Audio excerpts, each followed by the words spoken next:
We accept the reality of the world with which we're presented. It's as simple as that. We no longer live in a world of nations and ideologies, Mr. Beale. The world is a business, Mr. Beale. Go on without me. Just go. A good soldier never leaves a man behind. Because I wouldn't give you 2 cents for all your fancy rules if behind them they didn't have a little bit of plain, ordinary, everyday kindness. Life, finds a way. Welcome to Silver Screen Biases. Each week we pick a movie off of IMDb's top 250 and dig into it. We're examining truth claims in critically acclaimed movies while also examining our own biases. I'm Nelson. This is Jeff. And this week we're joined by Broc. He's back, baby. Yeah. I'm back. Yes. Race car driver Broc. Yes. That's Broc. his full name. Right, yeah. First name, race car driver. Middle name, Broc. Martin. Now, Broc, last time we had you on, we covered a race car movie, Ford v. Ferrari, starring Matt Damon and Christian Bale. This week we're talking about Ferrari versus Ford. That's right, starring Christian Bale and Matt Damon. Yeah. It's the multiverse version. Mm-hmm. Well, last time we had you on, apart from your political and religious views, which we are going to ask you about again here, one of the things you had said is that you were kind of looking to make an exit from racing. Mm-hmm. Have you made any decisions there? Have you gone back to racing? Have you decided, yeah, I'm definitely leaving racing? What's the situation there? I would say... The press wants to know. Yeah, absolutely. I would say I'm moving more towards exiting racing. Okay. At this point, just different things in life that are coming up. My parents, my dad specifically, is on the verge of retirement, who's heavily involved with our racing team. Mm-hmm. On top of it, I have a daughter that's on the way. She should be here in theoretically 5 weeks. Yeah, congratulations. From right now. About yeah, the same thank you. time this episode drops. Okay. Around there. Okay, very cool. This will be one of the first things she can listen to then, apparently. That's fantastic. So just different things going on in life. It just feel like it's probably most likely time to kind of step away. Mm-hmm. I'll still probably race something at some point, but looking at racing something that's a little bit more economical and just a little bit more fun and a little less stress involved. Sure. Yeah. So bicycles, definitely an option. I actually think there's probably more people that get killed on a bicycle than actually a race car. Yeah, I wanted to get back into mountain biking. Yeah, and I head first, body straight out like a torpedo into a tree. Was concussed for the rest of the day. Haven't gotten on my mountain bike since, and it's been over a year. You just answered a lot of questions for our viewers. Nelson has had a concussion. And that's when I became a libertarian. So, cleared that up. So with you stepping out of racing, Nelson and I decided that, what better for you to step into than homicide. That's right. So absolutely. That's why we're talking about Se7en. That's right. Hopefully sparking a new passion in you, yeah. Which is serial murdering. Serial murdering. No, you mentioned when you had you on last time that this is one of your favorite movies, right? Yeah. Correct? Yes. Yeah. So we were talking about the 1995 movie, That's Se7en. Right. Morgan Freeman, directed by David Fincher. We got Brad Pitt in there. This is Brad Pitt's first drama role. This was his, people were oh, he can do more than comedy. Have I seen Brad Pitt do comedy?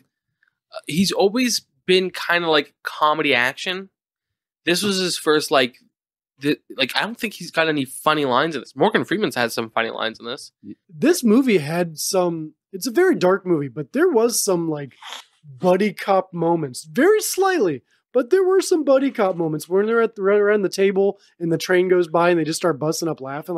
There is some optimism and some joy throughout this movie, very minimally. Yeah, but yeah, there's some buddy cop moments. Yeah. Also, it's weird to me that we've been doing this a year now. There's more than one Brad Pitt top 250 movie, but this is our first Brad Pitt top 250. There's also more than one Morgan Freeman. This is our first. However, somehow we've gotten 2 R. Lee Ermey movies before we got. Okay, I have not even had that. I didn't even have that actor down on Notable Cast. He's character? The police captain. Yeah. Okay, and what movies? Full Metal Jacket. Full Metal Jacket. He's a drill sergeant. Yeah. I had to pause. I was I know this face. Who is this guy? Yeah. That's fantastic. I'll tell you what, he was in a lot of different movies that are pretty hilarious. One movie that's absolutely terrible, but I found hysterical is Saving Silverman. Mm-hmm. That he was in that too as well. And I also remember him being on a show on History Channel, I think called Mail Call. Yeah. That was awesome. Like, I feel like everything he's been involved with in the past is always pretty cool. Yeah. I really like Full Metal Jacket, too. He had a hilarious line in this movie where he's sitting at somebody else's desk. The phone rings. He says, hold on to everybody. He picks up the phone. He's like, this is not my desk. And it hangs up again. I was like, that's so great. I appreciated that. What is this? That was a good line. That's fun. This movie, 1995. It runs about 2 hours and 7 minutes. Directed by David Fincher, rated R. Mm-hmm. David Fincher directs movies like Gone Girl, Zodiac, The Social Network, which is one of my favorite movies. Fight Club, which is on the top 250. Zodiac's also about a serial murder. Yeah. Fight Club, which is Brad Pitt. Yeah. It's on the top 250. He did, I didn't realize it was the same. There's a lot of that same grit feeling. Same, this movie, and I've seen Fight Club. It's been a while. Yeah. So when I do eventually watch it, it'll feel like I'm watching it for the first time because I barely remember it. But it does kind of have, this movie kind of has like that Gotham City vibe to it. Like it's almost like exactly what Jen it's said. almost while like we in were a watching it. fictional darkness. Yeah. But it's also believable. Yeah. Yeah. Before we get to you, Brock, was this your first time watching Seven? It Nelson? was. I knew the premise. I bet it was probably even in the trailers. Like, I don't think that was a secret to anybody. I knew the premise, serial murder based on the 7 deadly sins. Oh. I thought the makes sense. twists that were in the movie, several times I paused, turned to Jen and was like, X is going to happen. Y is going to happen. And I got a couple things wrong, but for the most part, like every twist in the movie I called. Yeah. The biggest twist that I was wrong about, because when they showed the photographer, I was like, that's going to be the photographer in the stairwell. I was like, that's going to be him because they didn't show his face, and I thought that was interesting. But right before that, when they're breaking into the building, they cut 3 times to a guy in the street with really long hair. And I was like, that's going to be the serial killer, and they just ran by him. And then it wasn't. He didn't show up in the movie again. So, okay, your first time viewing. This was my first time viewing. Yeah, the only thing I knew about going in this movie was the fact that it is the 7 deadly sins, and it's a cop mystery thriller murder movie. I did not know any of the twists and stuff at the end and stuff. But Brock, how we assume you've seen this before, being that you've talked about previously. Like, is this one you've watched multiple times, or is it just you liked it the first time you enjoyed it, but you haven't gone back and reviewed it? I was trying to think of that actually the other day. So I think this might be the 3rd or 4th time I've seen this. When my wife and I first started dating, we watched this movie. I actually recommended it for her because I figured it's the type of movie that she would like. And it's up there with one of my, it's probably in my top 10 or pretty close to it, I would say. And actually, I guess David Fincher's other film, which I didn't realize he actually did, Zodiac, is in my top probably 20 as well. I have not seen Zodiac. Yeah, it's very cool. Very cool. So this movie is high in the top 250. It's number 19. I'm getting a little ahead of the stats. So, this movie is very well renowned. It's 8.6 on the IMDb. Nelson, is this based on a book? Did you find any information about this movie? It is not based on a book, but they released a novelization of it at the same time. Okay. Written by Anthony Bruno, linked below. It was released at the same time. There's also a 7-issue comic book series. Oh. I read the first one.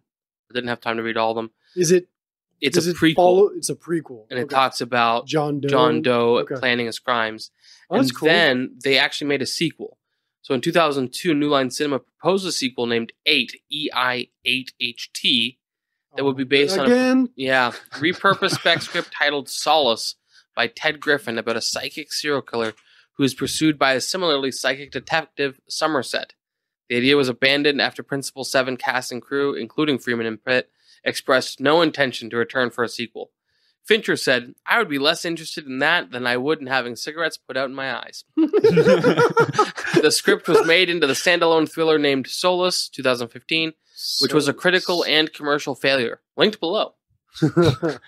Next week's episode. Yeah. And one other stat I have, just as we're getting to the basics here. This movie came out in 1995, like I said. We've so far watched one other movie that released in this release year. Braveheart. Braveheart. Yeah. This movie came out the same year as Braveheart with Mel Gibson. So this is a movie we've already covered. Linked below. That's what I said already. Nelson. Did you know we already covered the movie, Braveheart? No, I had no idea. Notable cast. I think we've skipped ahead. We have some questions for Brock. Right, but okay. It's fine. Let's finish what we were saying. Sorry. Go ahead. That's fine. No, Jeff, tell me about this notable cast. Who's in this? I bet I've got a notable cast that you don't. Just some SAG-ACTRA people, I've got They're not on strike anymore. Non-striking actors. They're back now. I've got a notable cast that I don't think you do. So let's hear yours, and let's see if I got one more for you. All right. And then we'll get into the I'm gonna hear updated about version Brock. of Brock. Morgan Freeman. Morgan Freeman is one of the main characters. This is our first Morgan Freeman movie Yeah. for Top 250. He's in a couple. He's in the number one movie as of right now, Shawshank Redemption. So we Yeah. will come back to him Robin eventually. Hood, Prince of Thieves. Is he in that one as well? Yeah. I've not. Okay, He is that's- the black guy in that. Okay, Brad Pitt, Fight Club, and he's probably in some other. Brad Pitt's in that Robin Williams movie, isn't he? Isn't Brad? No, that's Matt Damon. He's in and Ben Inglourious Affleck. Bastards. That's Matt Damon and Ben Affleck.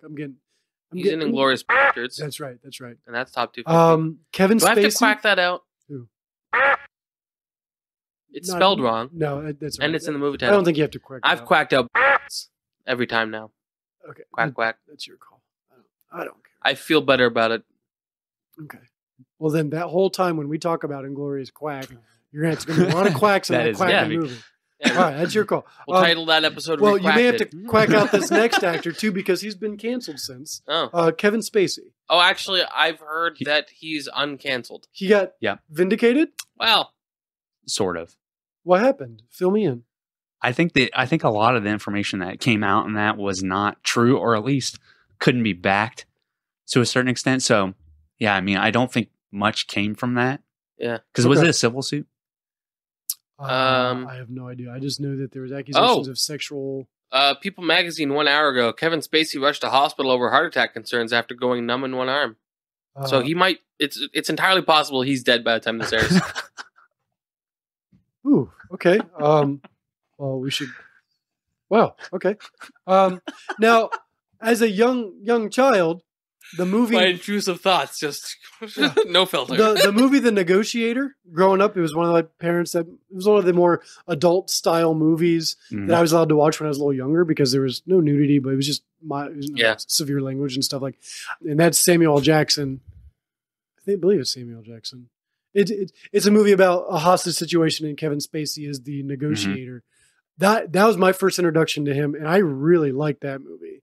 And then since then, I always thought he was great in 21, the gambling movie. Yep. Oh, he's House of terrific in Cards. that. Yeah.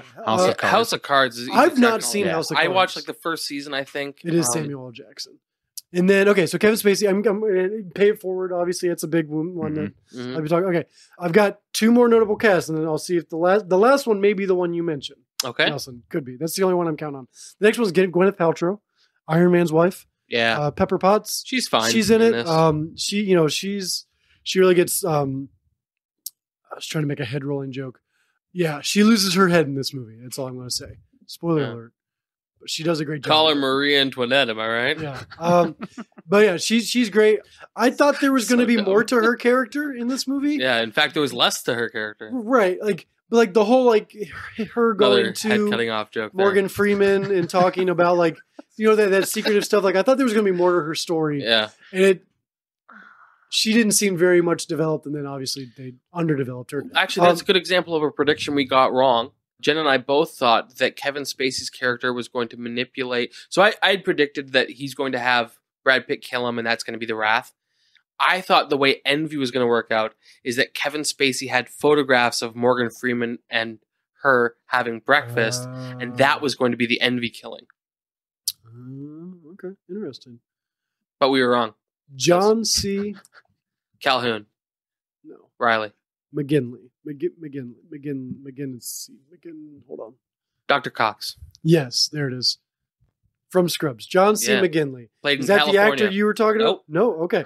That's the one. He's not high up on the list on the IMDb, or on IMDb's list of actors, but he's also in this movie. He is. What, Brock? Does Brock know? I stumbled upon an actor deep in the movie. Okay. And I wasn't sure because I was watching obviously via Prime. Yeah. And I think IMDb showed up. And was it David Arquette? No, it's not David Arquette. Is David Arquette in this, though? Well, so the delivery driver, I couldn't make it out quite, but his last name was Arquette. Okay. And I thought for a minute it might have been him, but I'm not sure that's actually the case. I'll look it up while you guys are talking. No, here's the deep cut casting that I don't think you would have gotten. The fingerprinting technician, young black man. I saw him and I was like, man, he looks really familiar. In fact, he looks a lot like Morgan Freeman. And then I immediately felt like, wow, Nelson, that's pretty racist to think that these two black men look basically the same. It's his son, Alfonso. Okay. Alfonso Freeman. And I was like, vindicated. They do look alike. So yeah, Alfonso Freeman, the fingerprint technician, is Morgan Freeman's son. There you go. So that's pretty neat.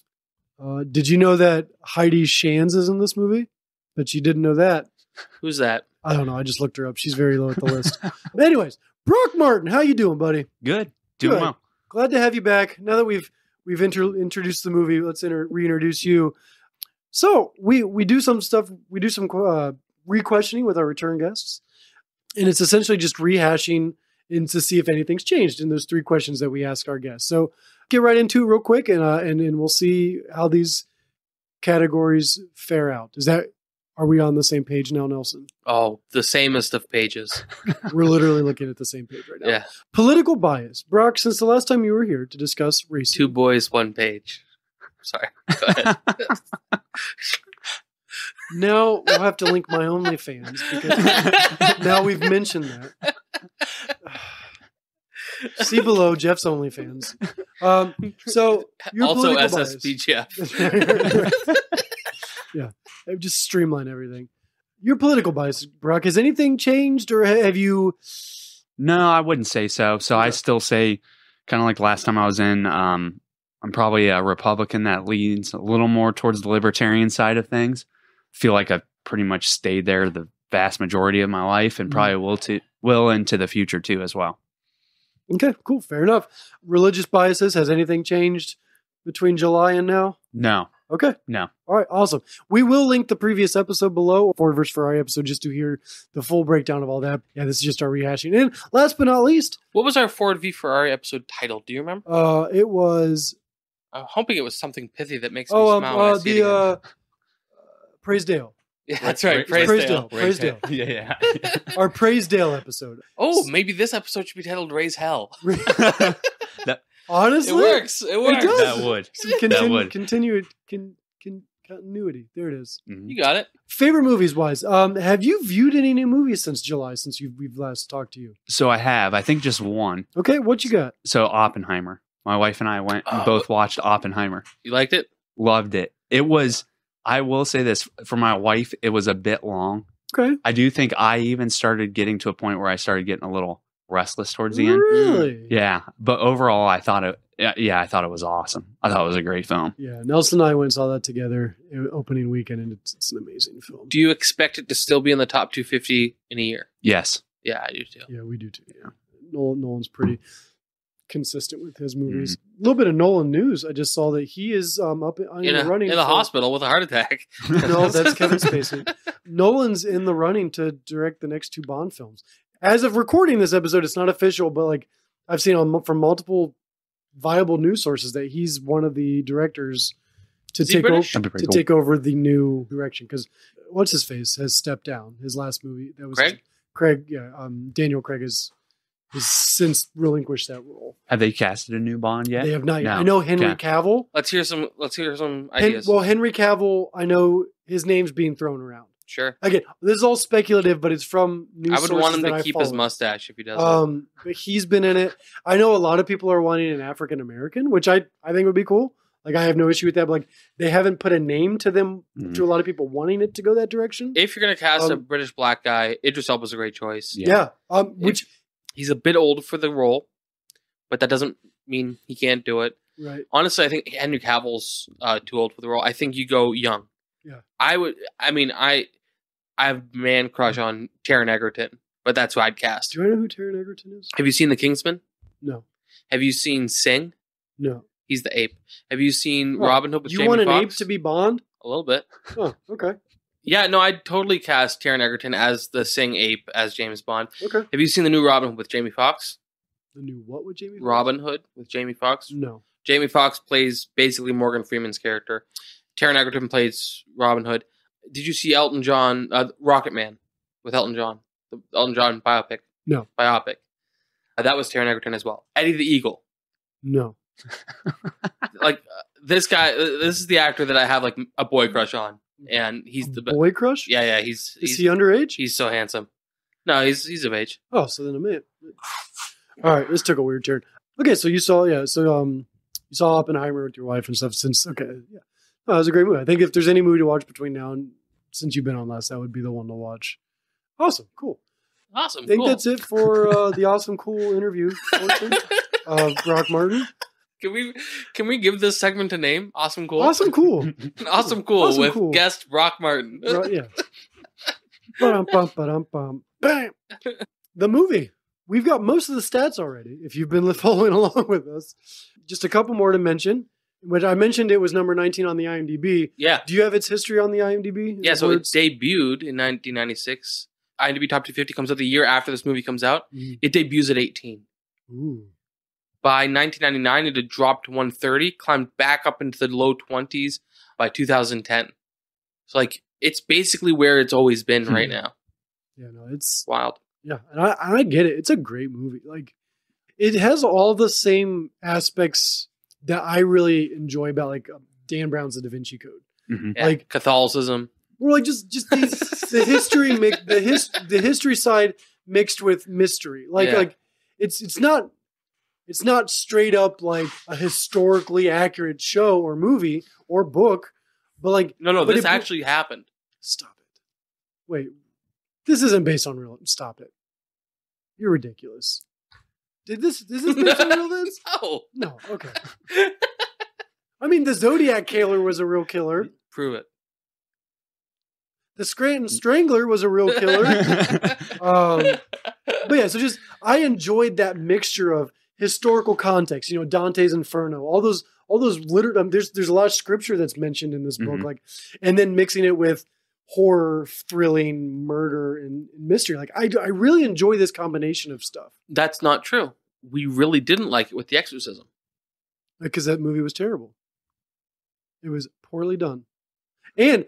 Just, okay, a recap on that. The Exorcist, the True Believer or whatever, just came out this weekend as of we're recording this. Yeah. It's currently a big old splat on Rotten Tomatoes. I don't have the numbers right in front of me, but it did not do well. For it being a direct sequel. It's not a direct sequel. It is a direct sequel. It's got the same actress in it that came back. Well, it's like fifth or sixth installment right, in the series. But it's not a remake, it's not a reboot. Yeah. It is a direct continuation of the story. I guess it's a sequel. I do remember when we were in Oppenheimer, the murmurs in the crowd. People were excited. Oh, and you and I were like... Did they throw that trailer in there? Yeah, they threw that trailer in. Freaked me and out. I have seen that. So Wait, you went and saw it? No, I did not see the movie. Okay. But I have seen the commercials for that. So my wife and I, one of the TV shows we've been watching quite a bit of is like an early 2000s show, The Shield. Oh, yeah. The Shield. Great show. But on Hulu that's been the constant ad they've been, and we can't even watch it. Like literally one of us, we have to mute the TV, close our eyes and let it pass. And that's the thing I think is the difference between even like this movie Se7en and The Exorcist. That violence and I don't know, the creepiness is so intense. Yeah. And something like The Exorcist, where to me Se7en, it isn't quite as intense. I can manage it a little bit more. So I just enjoy it more because of that. There's spiritual context, but it doesn't bring in that spiritual realm. Yeah. Like the idea of The Exorcist does. Like The Exorcist and in those like the Annabelle movies, the ones that talk about like ghosts and like spirits, like Casper. Yeah. Mm-hmm. Like those ones actually bring in that realm versus Se7en just acknowledged, hey, these scriptures have power. These old world books and stuff have power. There's this literary genius. And then they put it in physical context versus like Exorcist. They actually get spiritual and mystical with it. Yeah. And that's really like the scene in that Exorcist True Believer trailer where she's in the church. Yeah. I can't watch it. No, absolutely not. And Nelson, if you remember right, when it first came on in the theater, I got excited because I think Leslie Odom Jr. is a dreamboat. And he's, from Hamilton, he sings and stuff. Like he's got kind of like that crooner type music and stuff. I think he's a great all around performer. When I saw him on the screen, it's like, ooh, he's in a mystery thriller. And the next thing I know, took that spiritual turn. I'm like, no. Why is this in this theater? Why are we watching this right now? We should be getting like DC and Marvel trailers, not this. I was freaking out. And that was a horrifying trailer. I am also glad it's not doing well. When we saw the trailer, when we were watching Oppenheimer, there was a older gentleman in front of us. Like, I mean, I'm talking 80s. Yeah. And I feel like everyone in the theater were kind of looking away Yeah. from the screen. This guy was just staring it straight on. Yes. He's the one that probably goes to the library and rents those books. Yeah. That's on that What secret books? list. On Kampf. Mein Kampf. I don't know. I haven't read him yet. My struggle. And in the other books that is mentioned in this movie, that they've got this secret Like observation FBI on. watch Yeah, list or something correct. like that. for people Yeah. who are, which I'm probably on one of those. that's going to come. Yeah, I will that's going to come guarantee out. you are. I will guarantee. That's one of my things I want to talk about later in this episode is that observation of those types of texts and stuff. But we'll get into that in a Yeah. second. I appreciate that the history and the thrillerness of this movie. Okay, so it's maintained on IMDb. Yeah. Getting back to what we were talking about, 83 on the tomato meter, Mm-hmm. 95 audience, so it's good, got good ratings. Mm-hmm. What's the budget on this, Nels? $33 million in 1995. What's that translate today with inflation? Well, 1995 is about our lifespan, a little less than our lifespan. And as we've discussed before, the U.S. dollar has halved in our lifetime. So that $33 million, $66 million today. That's a reasonable budget to make a movie like that today. And I think that's doable because it's all practical effects. You give me $66 million, I'll make 7 for you. Yeah. It's going to look way worse, and I'm going to keep a lot of money. Fair enough. Any investors, beware. Yeah, that's the elevator pitch for our investors. Yeah. One thing I took from this movie before, just kind of my last topical thing I want to mention before we get into the deeper things. Like, I've seen a couple of the Saw movies, Mhm. and I felt a little bit in that realm of like Body horror. the body horror that's also connected to the moral ethics of something. Mhm. You know, the whole like you have to pay for what you did type of thing, like almost like a karma type thing. Like or the it's like, psychopath that kind of makes a little bit of sense. yeah, like Yeah. like getting into the logic of the connection between the mutilation and the mind. Like it's like there was some moments where I'm like, this feels kind of like a Saw movie without the traps. Uh-huh. Like we're not Yeah. seeing it in motion. More biceps than traps. Yeah. No quads. No. Except for the guy the only jump scare in the movie got me. Yeah. I knew that was coming. Oh, but the one? first time I saw it, the fell The- on the bed. The guy that was alive. Oh, Yeah. no, I saw it coming. Did you? Yeah, the guy leans in. California leans in, and Jen says, he's going to breathe. I was like, yeah. And he did. Oh, it got me. No, the jump scare the only It jump got me scare that good. got me, I think, and it's not really a jump scare, it was just like I didn't see that coming, was when John Doe shoots at the officers in the hallway. Mhm. I didn't see it coming. Oh, when he first walks up, he looks Yep. like he has groceries in his hands. He just pulls out a gun, boom. Yeah. Okay. I was like, whoa, but I didn't see that coming. Okay. Yeah, it's not a jump scare, but that was I didn't know what to think there. But yeah, when the guy moved, that freaked me Yeah, out. the first time I I'd really saw like it. to get an update on him too. I wonder how he's doing. If he made it They, out. they kind of just left that. I mean, just they kinda- did say if you sneeze on him wrong or if you try they to said light he it on wasn't him, he gonna would survive. die. Yeah. But, And the most, we never know. and I mean, at least he maybe has he hell did. to look forward to. Yeah. And I had made the connection. In the sequel, he comes back. Yeah. No, that's what the doctor said. He has hell to look forward to. I made the connection. I was like, because I was thinking, how did he leave the fingerprints in the walls? I was like, oh, that's why his hand was cut off. And I turned to Jen and I was like, so like proud of myself. And then like 2 seconds later, the detective was like, and he left the fingerprints with the hand he cut off. And I was like, oh, come on. Dun dun dun dun dun. Yeah. I was like, wow, I'm barely smarter than the scriptwriter who just laid it out for me. Mm. Okay. Did you enjoy this movie, Nelson? We know Brock likes it. Like, did you overall enjoy it, or was it It's hard to say. okay? It's kind of hit me. Yes. I enjoyed it. Okay. I don't know that I like it or that I'd watch it again anytime soon. Okay. But it was an enjoyable movie to watch. It was entertaining. Yeah, I was Okay. riveted. Okay, good. Okay. That's all I have. My biggest gripe with it is that how much of the twists I was able to predict. Mhm. Okay. I don't know if that's a function of we're 30 years removed from the movie being made and like 28. tomato. We have an accountant on here, man. We have to get our numbers right. So it could be a function of like these twists have been reused and it's just like in my subconscious. That's fair. Because I don't know. Maybe if I'd seen this in 1995, I'd been like, I did not see that coming. Mm-hmm. But you obviously you enjoy this Yeah. movie. This is Yeah. Going back this time and rewatching it, knowing the questions you guys ask about like the biases that are built into it. Yeah. I will say in the past, I've always watched it for strictly entertainment purposes. Sure. Never really like looking for like the deeper meaning Yeah. within the plot. Obviously, knowing with the 7 deadly sins and stuff like that that's worked into it, there is a deeper meaning. Yeah. I just really didn't care. Yeah. I just thought it was good.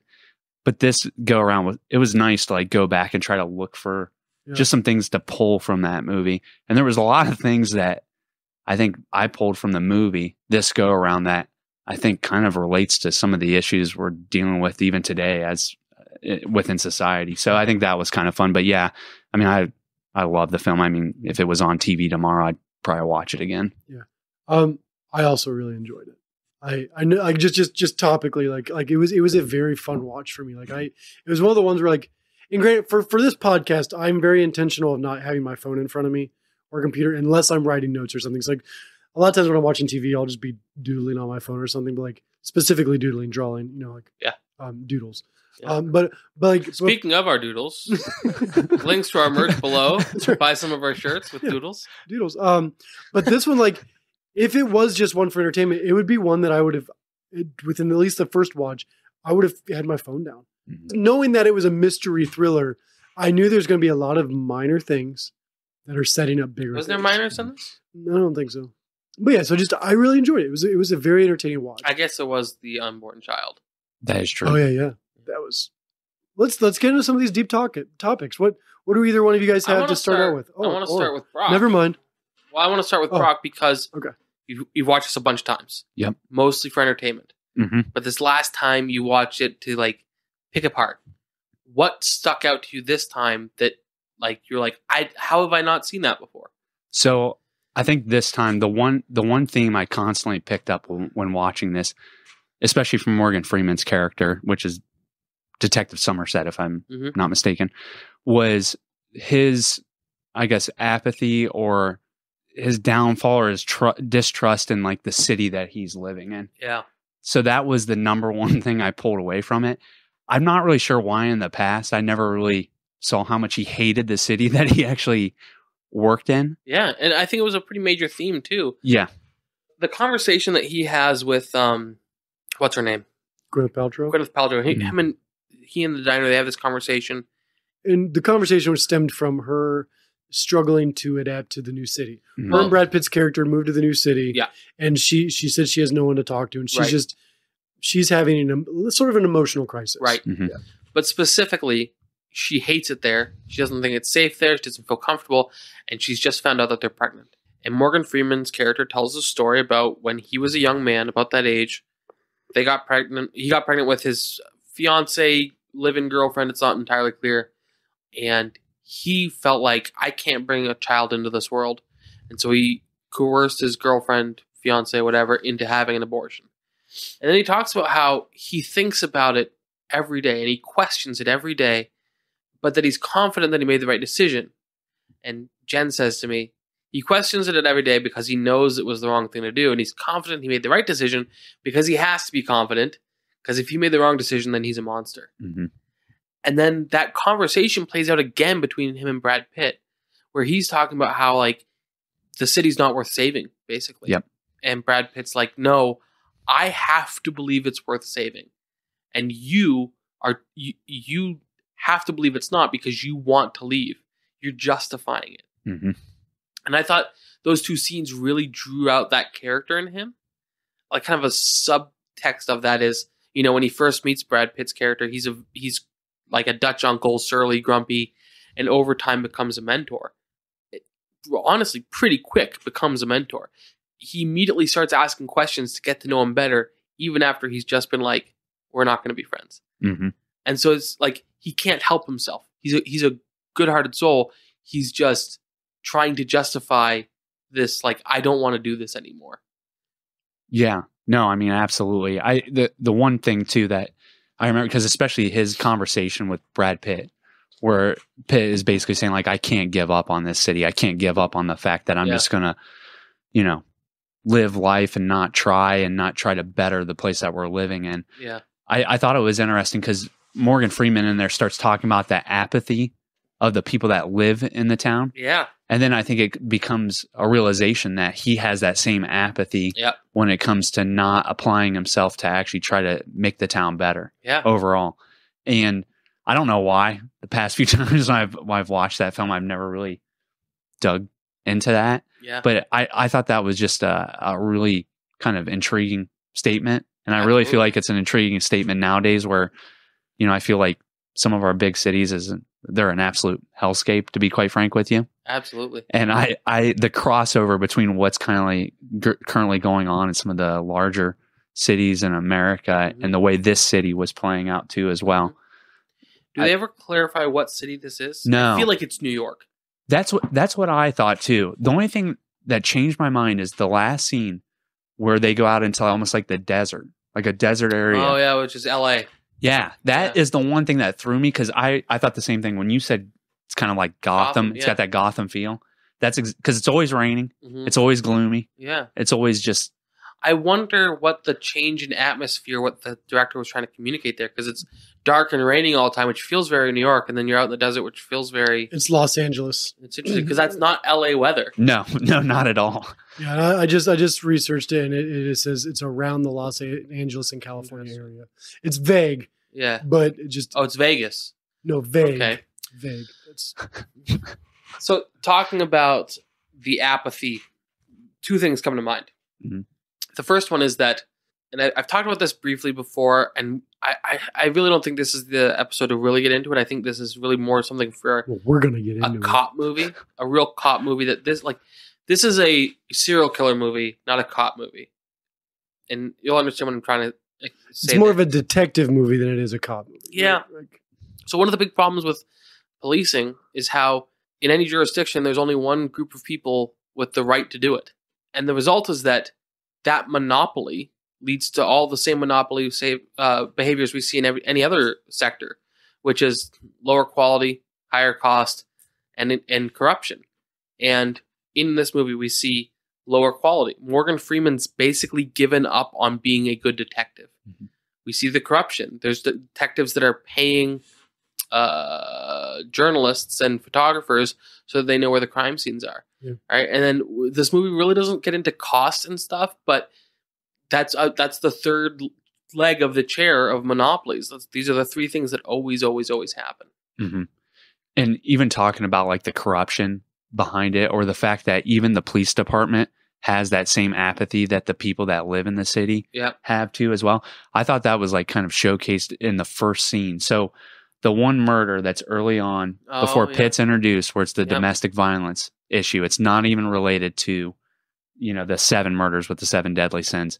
And he asks because the parents have a kid. See it? Yeah. And if the kid saw it, and the detective that responded back to him basically said, what does that even have to do with anything? Yeah, why are you always asking these questions? Yeah. Yeah. And it's basically, I think that kind of sets up the fact that the people that are coming down the line too, even this kid as well, he's going to follow the same path as his parents did. Yep. And on top of it, the people that are supposed to be protecting the city have become apathetic. Yeah, apathetic too as well. So it just kind of builds on itself. Absolutely. Yeah. Yeah. And it's interesting because that scene sets up Morgan Freeman's character as being the compassionate one, and then that's immediately betrayed by Brad Pitt being the passionate one and Morgan Freeman being apathetic. Yeah. That's interesting. Yeah. The other thing that this really kind of ran in my mind, and I know I sent it to you guys ahead of time because I wanted you guys to get a chance to digest it a little bit, is behavioral sync. The easiest way to look this up is the Universe 25 Mouse Utopia experiments. Those are linked below. There's been a lot of sociological tests done on animals to kind of extract and understand social dynamics in animals, and in what ways, if any, does this map to human behavior. And one of them was these series of experiments a guy did where the first experiment was really a surprise, and the rest of them were trying to replicate and understand what happened. So the first one, he bought a bunch of land off of his neighbor and built this massive, what was going to be a utopia for rats. And he knew enough about rats that he's like, this can easily house 5,000 rats. Like that's when it's going to get to its upper limits. But 5,000 rats could live here, and for whatever reason, the population never got above 200, and they would fight and eat their young, and the mothers started making bad nests, and there was just all kinds of bizarre behavior that's not typical of rats. And so he did a lot of experiments over the years, tweaking different things to try and identify the variables. But what happened every single time, without fail, is you had androgynous males, dominant males. You had women that neglected mothers that neglected the young. Sometimes the birth death rate got as much as 99%. Just wildly neglectful and animals don't have morality. But if you were to map this to human behavior, it was wildly immoral behavior. And a lot of the stuff that we saw was stuff that really maps to human behavior as well, especially in dense population areas like cities. And that's what this movie made me think of. There's another rat experiment. I didn't tell you guys about this one, and it just came to my mind now. During the Vietnam War, there was a lot of reports of American soldiers, doing a lot of heroin in Vietnam. And there was a lot of fear that they'd come back and be addicted to heroin. And a guy did an experiment on rats where he put them in cages, and he gave them 2 water feeders, one laced with heroin, one without. And all of the rats, without fail, continued to take the heroin until they died. They overdosed and died. And he released his findings, and everybody was like, wow, that is dark. That's grim. What are we going to do with these soldiers when they get home? And the bizarre thing is that the majority of these soldiers, when they got home, quit doing drugs almost immediately. And he's like, well, how do we explain this? So we did the experiment again, but this time he made a rat utopia. They could breed, they could eat, they had everything they needed. There was still that one water with heroin. And almost every single rat tried it. Some of them tried it more than once, but none of them kept trying it. And his conclusion from that was that when you have all the social infrastructure that you need, and all your needs are met and taken care of, this substance abuse really isn't a problem. Mm-hmm. And that's what we've seen play out in society. Interestingly, during COVID, the rates of overdose skyrocketed. Social fabric hugely disrupted. A lot of people start drinking themselves to death, overdosing on drugs and all that stuff.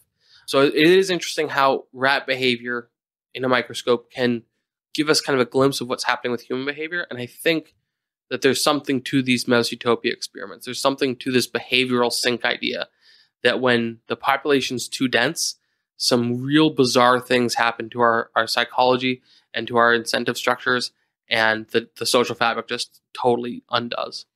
And, one thing I think that's related to a lot of that stuff is just the general stress of those situations. So obviously being in Vietnam, there's a ton of stress to have to cope with there. Yeah. Being in a city, and I'm sure most people that are listening to this podcast, I'm sure you guys too as well, when you think about like going to, I don't know, even a concert or something like that. I hate being around a lot of people. It can be just so stressful. Yeah. And a lot of times when you're in that stress situation, you make decisions that are kind of rash, or you find different ways to cope with that situation. Mm-hmm. And it really makes you wonder if that's what a lot of people are doing. And whether it's a lot of times when it's related to drug abuse, or even some of the atrocities that unfortunately do happen in our city or on the battlefield. Mm-hmm. The interesting thing there too is that it's not a simple feature of a denser amount of these crimes happen. It is per 100,000 people, more of these crimes happen. Yeah. So, yeah, and it's wild. And one thing that you were talking about, and I can't remember what exactly the quote was during it, but Freeman actually talked about how doing some of those bad things, I guess, in life for people in the city was easy. Yeah, that's the easy thing to do. Yeah.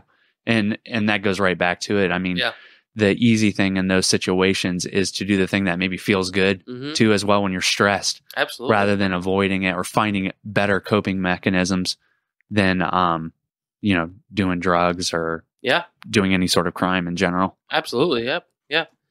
One thing I thought interesting about, because it's the 7 deadly sins, right?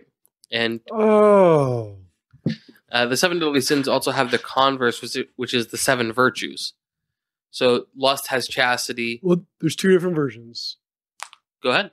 Just to clarify, just if someone were to look it up, there's 2 mildly different categories. So there's the 7 capital virtues, which are like the direct opposites. And then there's the 7 heavenly virtues that are a lot of times used to combat this. That are some of them are switched out for different ones. So just I was going to mention it differently, at least what I was able to discover. Mm-hmm. So not to correct you, just to say like, Yeah. I found 2 different. Yeah, if you look this up, you're going to lists. find different lists depending on who compiled them. So these Yeah. are so the 7 deadly sins and the 7 capital virtues as codified by Pope Gregory the First. So you've Pope got Gregory the First. lust, gluttony, greed, sloth, envy, wrath, and pride are the sins. And then the virtue is always the inverse. So chastity, temperance, charity, diligence, kindness, patience, and humility. Some of these I don't necessarily agree that they are the opposites of. Like, for example, kindness I don't feel like is the opposite of envy. I think contentedness is. Right? Like, I'm happy with what I have. I don't envy what you have. I can be kind and still envy what you have. Yeah, you can I would you can agree with envy that. very kindly. Yeah. Yeah. I really want what you have, Brock. Very nicely. And the interesting thing here for me is, as somebody that struggles with indulgent behavior, right? Like, I love eating good food. I sometimes drink too much, and so on and so forth. Gluttony, we always associate with just food, and this movie too does, like food. Mm-hmm. But the opposite of gluttony, the virtue side of it, is temperance, which we associate with alcohol. Right, the temperance movement in America, for example, was were the teetotalers, and temperance is just like, in moderation, right? Right. And In any category. yeah, Yeah. exactly. So that's one thing that I thought was really interesting here is that the movie didn't explore the virtues. It explored the vices, not the virtues. Yeah. But in his apartment, there's examples of the virtues peppered throughout. In whose apartment? Jonathan Brad- Doe's. Oh, really? Yeah. How So, for example, Which, he's got that gymnast table thing. It's a good example of diligence, right? Mhm. We didn't see any alcohol. The only medication we saw, the only thing that resembling a drug we saw was Advil. Mm-hmm. Lots of Advil. Yeah. Lots of Advil. Lots of Advil. but bottles. empty containers. Who knows how long he's been there? He might just Right. have like this weird collector's thing. I was kind of wondering if there was like a hidden message behind that Yeah, in some ways. I don't Like- know though. Yeah, like what was that telling the detectives? Like, Yeah. taking Advil, obviously, like The it's a funny thing is mild too, drug. they but like, told us, the audience, that he was the photographer before Brad Pitt sees the picture. Mhm. When As did they do Morgan that? Freeman opens one of the drawers and it's full of photographer bulbs. Okay. yeah. See, I missed that. I missed that too. Bunch Yeah. of dark bulbs in there. Patience, right? The guy's like, he spent a year killing the guy for sloth. And that's one bothered me as well. Everybody else represented the vice that he's killing them for. The sloth guy, nothing about the story they gave on him said sloth. And I that irked me. Because wasn't he like a drug dealer or something like that? Or what was? Or was he just had a- raped a minor? Okay. Yeah. Yeah. See, I couldn't remember that part, and I agree. That was one that I kind of got a little lost on. And Yeah, I was expecting him to be lust. yeah. That lust murder, that messed with me. The actor that had the device strapped to him, Yeah. in the interrogation scene, he sold that so well. It was very good. He is such a talented actor. Don't recognize him at all. So the guy laying in the bed that wakes up Yeah. when they think he's dead, that one caught me off guard the first time I watched it. Mhm. That one for sure freaked me out. Yeah, the situation with lust, I won't get into the details Yeah. of it, but if you watch it, you'll see it, especially when they show the device itself. Yep. You kind of get an idea of what's going on, and it's Yeah. it And I will say, like, if they were to, which kind of jumping ahead Yeah. to our episode, like, if they were to ever redo this movie, hmm I think it would go into like a body gore film. Like, I feel like they would take it that extra step because this Yeah. movie did a really good job of showing the post uh-huh. of these things. Tasteful potty gore. Right. Yeah. Like, obviously, Yes. I think the most visually goring part was the obesity guy. Uh-huh. That was the most like graphic. Yes, Yeah. the lust one was surprisingly like Right. you didn't And see they anything. didn't No. show, and the girl with her nose, they didn't Yeah. even show the nose cut No. off. Yeah. It's like, it was mildly mild Yes. when Yeah. it came to the graphicness. Like, but yeah, I could definitely see them amping that up if they were to ever redo this. But sorry, continue. No, I would agree 100%. And I think sometimes even that subtleness, though, for me, even Yep. provides a little bit of like that darkness or Oh, that mystery to it. Yeah. The one thing I will never forget the first time I watched this film, and that still always gets to me, and this is a lot of people probably just see this and wouldn't think anything about it, but when he murders the attorney, and he circles the attorney's wife's eyes Yeah. with the blood. I don't know what it is. Every time I see that, it sends chills up my spine. Yeah. And I think even in the past when Seven was on maybe Netflix and it pulls up, a scene from the film to kind of depict what film it is, they used to use that picture all the time. Oh yeah. And man, there's just something about that image that always creeped me out. Stalkerish. Yeah. Like, it's like, I mean, he's acknowledging that she saw something, but in that same light, it's acknowledging that the murderer saw them. Yeah. Like I see, yeah. So it's very like someone's watching you all the time type. Yeah, no, that messed with me. Speaking of the defense attorney murder, he represents Greed. Eli Gold. Yeah, I don't know whose decision it was to make him a Jewish guy, but I feel like that's in bad taste. Moving on. Yeah. Does anybody have some lines that they want to read for us to discuss? I do not have any line. There's nothing to really discuss, but I think it's a great line. He cut off her nose despite her Yeah. face. I thought that was just like the perfect setup for that situation. I'm not meaning to make a pun here, but I don't know the other way to say it. I just felt like that line was too on the nose, and I didn't like it. Yeah, I was like, oh, come on, really? That was some of that buddy like. There's a couple moments in Yeah, this it's movie true. that feel like a buddy cop movie, like Yeah, almost like true. a Lethal Weapon Cut type the thing. tension. That exact same line got me too. Like, yeah. okay. I got a line for you, and I related to this line because I know that frustration of being like, I'm reading something that is way smarter than me, and I don't get it. So Brad Pitt says, "Dante, you god poetry writing piece of."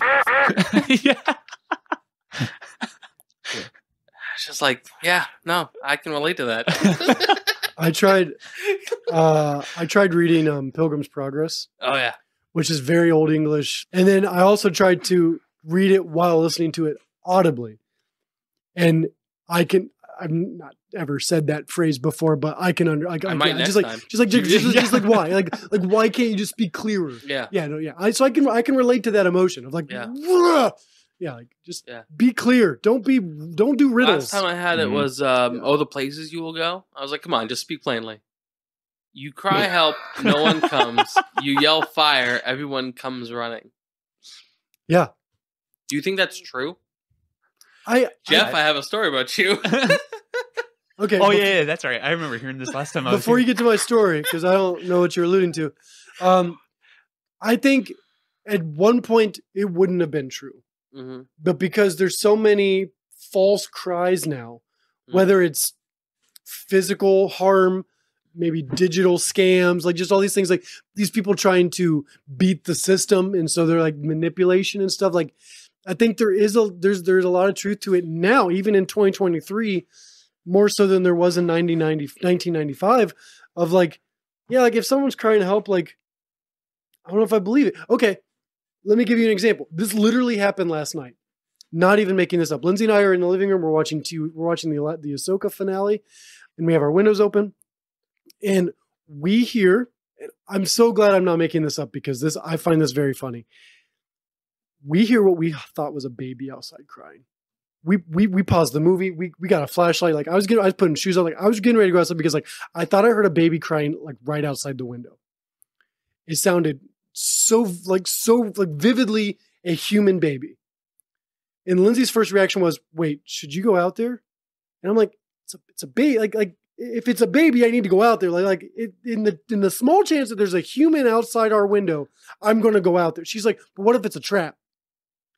And like in the moment I left, but in that same moment I'm like, yeah, like people do scam. Okay, like yeah, I was like, oh, okay, I guess people could use like people are not going to go check on if there's a baby in harm, and people can use it like so. That was my wife's initial reaction. Like, what if it's a trap? Yeah, the old Emerald Akbar thing. Yeah, that's. So I opened the door. And as soon as I open the front door, these two cats shoot off down my driveway. I'm pretty sure I interrupted a lovemaking session between two cats. Yeah. They both ran. I was very grateful it was cats, not a baby. Yeah. So what are you alluding to? Well, I with would say me? first, so that next time if it is a trap, you're prepared, buy a gun. Second of all, remember To shoot the baby. Yeah, that's right, shoot the baby. If anyone's thinking about coming here and breaking in, he has mini guns. Mini guns. Yeah, I have so many guns in this house. I don't know if you remember this, but I certainly do. And I know I told Brock about this. Yeah, I remember this. There was a time. Oh, you remember it now. It's coming. I think I know where you're going with this. Jeff, do you want to tell the story? Nope, go ahead. We just finished recording an episode. Immediately. I was starting to pack up the gear. Fire engine flies by. So exciting.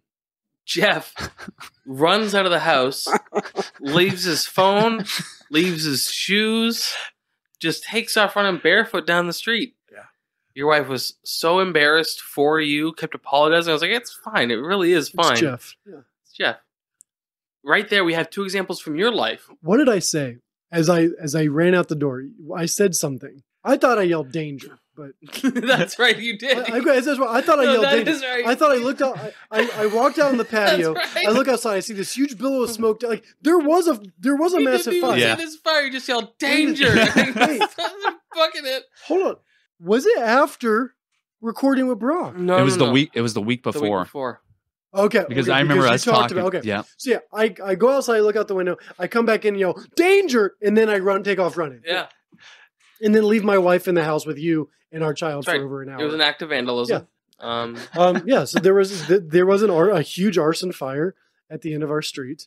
And Jeff was there to spectate. I saw it. You saw it all go I even down. told the cops that I saw may have who done it.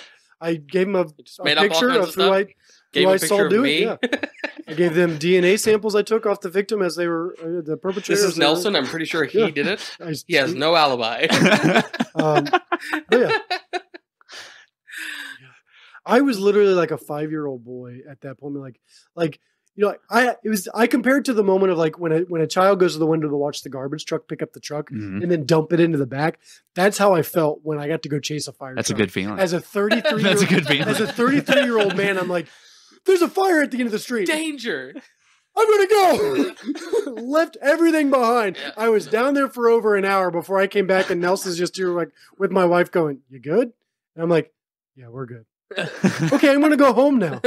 All right.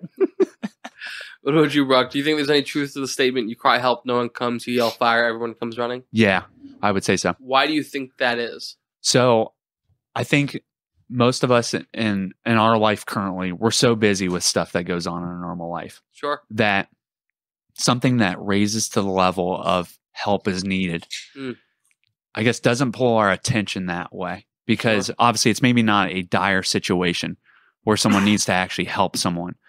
When someone yells fire or that there's a major situation at hand here, I think then it's kind of that thing that wakes everyone up, lets them know that there is an issue to be handled here, and it raises to that occasion where they can break away from their daily monotony of things that they have to take care of or that they normally do to actually go take care of it. Yeah.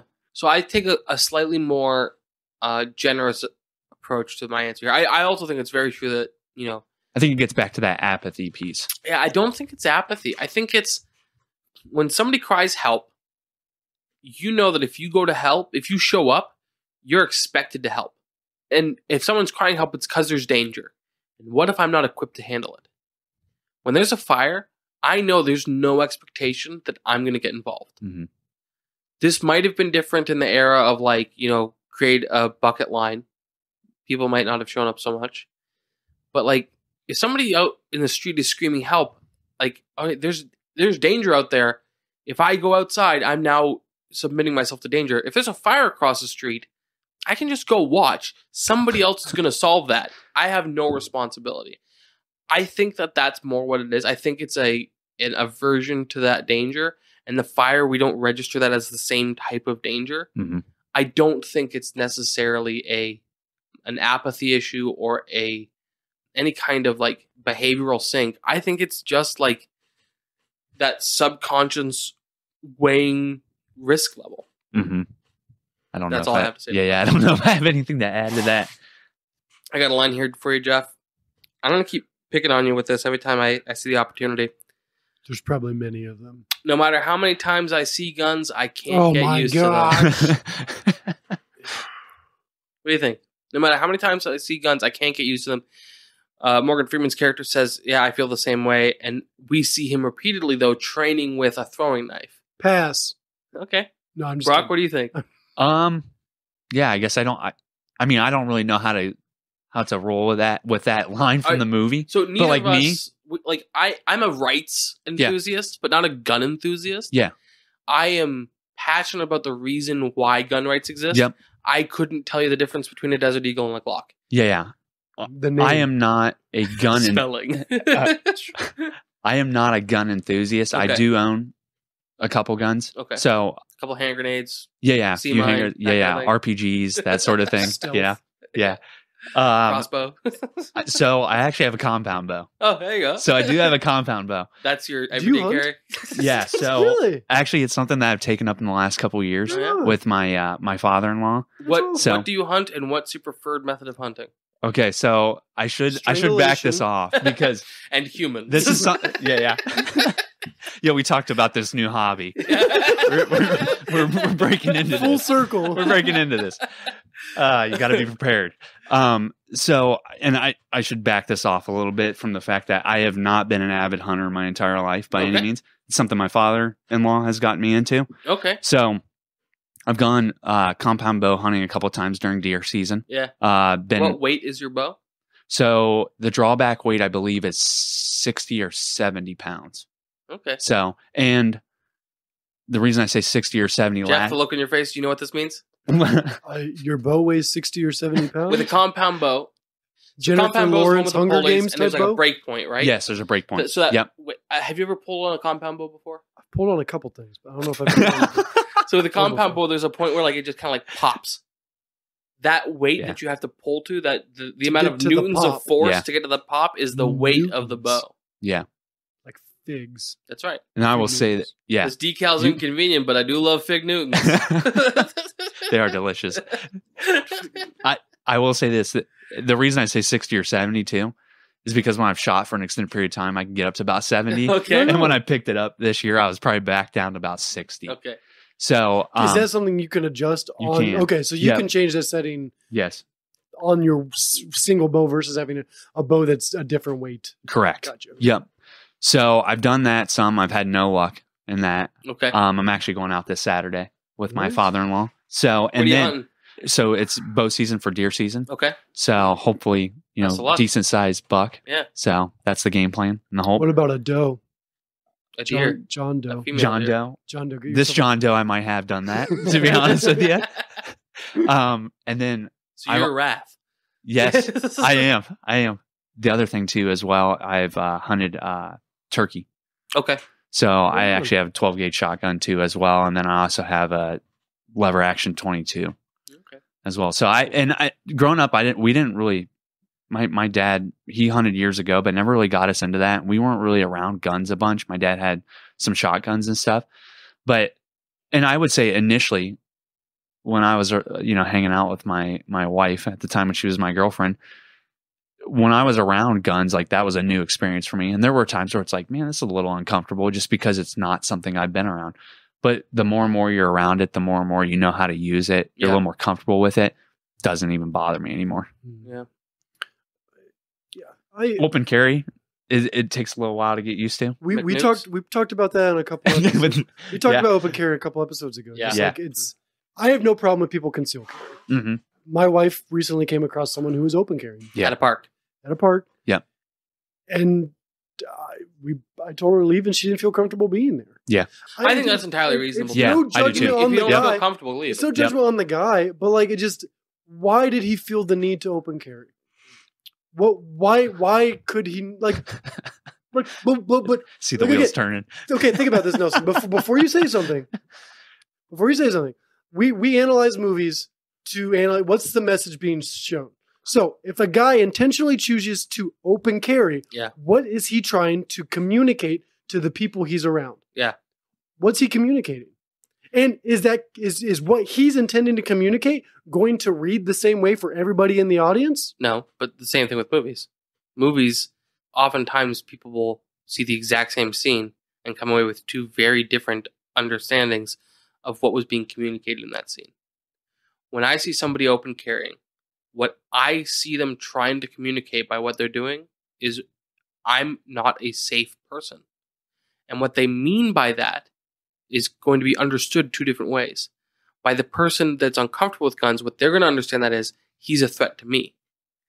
But what he's trying to communicate is to the person that would be a threat to the person that doesn't carry, that he will be a threat to them. Does that make sense? You think that's across the board? He's not trying to like fearmonger or give the illusion of like, big man syndrome. Yeah. Like, you don't think he's trying to like puff his chest a little? Like I'm saying obviously this could be any gender, but anyone who can carry. Sure, but by that same there's logic, do you think that people shouldn't be allowed to have trucks over a certain size? Yes, absolutely. Dualies are ridiculous. But that's the same. Ridiculous. If no one needs four wheels in the back of the if truck. that's the reason not Sorry, to open that's carry, then that so same harsh. logic applied to any other aspect of life, right? So yeah, and we've talked. You would feel comfortable at a park if you saw someone open carrying. I'd probably go and have a conversation with him immediately. Okay. Actually, What would you do, Brock?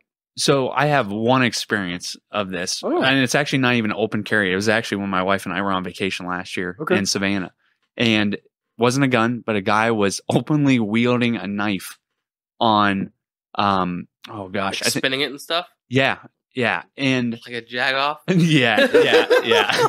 So, and we're, Peacocking for sure. yeah, Ladies, like what you see.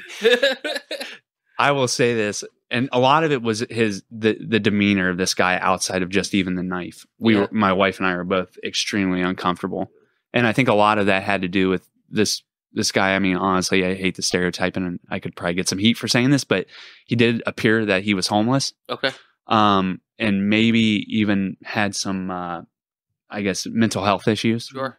And I mean, we felt extremely uncomfortable, and we left. Coming and from then- your observation, obviously, Yeah. from what you were given Yeah. information of, you had. and that, I mean, the same goes for if I saw somebody open carrying, because there's a lot more than just do they have a visible gun to the Right. equation of do I leave or do I engage with this person? Right. If I see somebody that doesn't look like they're police, but they are carrying a weapon in public, I typically will make a point of having a conversation with that person. Because I want to get a read for, like, if they seem like they're approachable, I'm going to try and have a conversation. Because I want to know if, like, the gun. can I touch it? Can I touch it? What if I do this? so what would happen if I come up and put you there? So, because I want to know, like, is this person a threat to me? If I can tell by looking at them, this person is a threat to me, I'm just going to leave. It's not worth it to me. Yeah. If they seem to be somebody that's like, got their head in a swivel, they're watching their exits, making sure, Paranoid. yeah, Yeah. I'm probably like going to have a conversation with that person. So you'd rather talk to them rather than just like leaving and getting the heck out of Dodge. It Like, really depends on the person.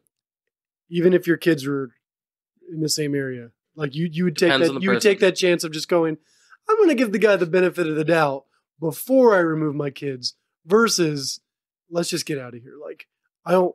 Depends on the person. I'm not going to go poke the bear. No. But your depends on the person is strictly by visual assumption. Yes.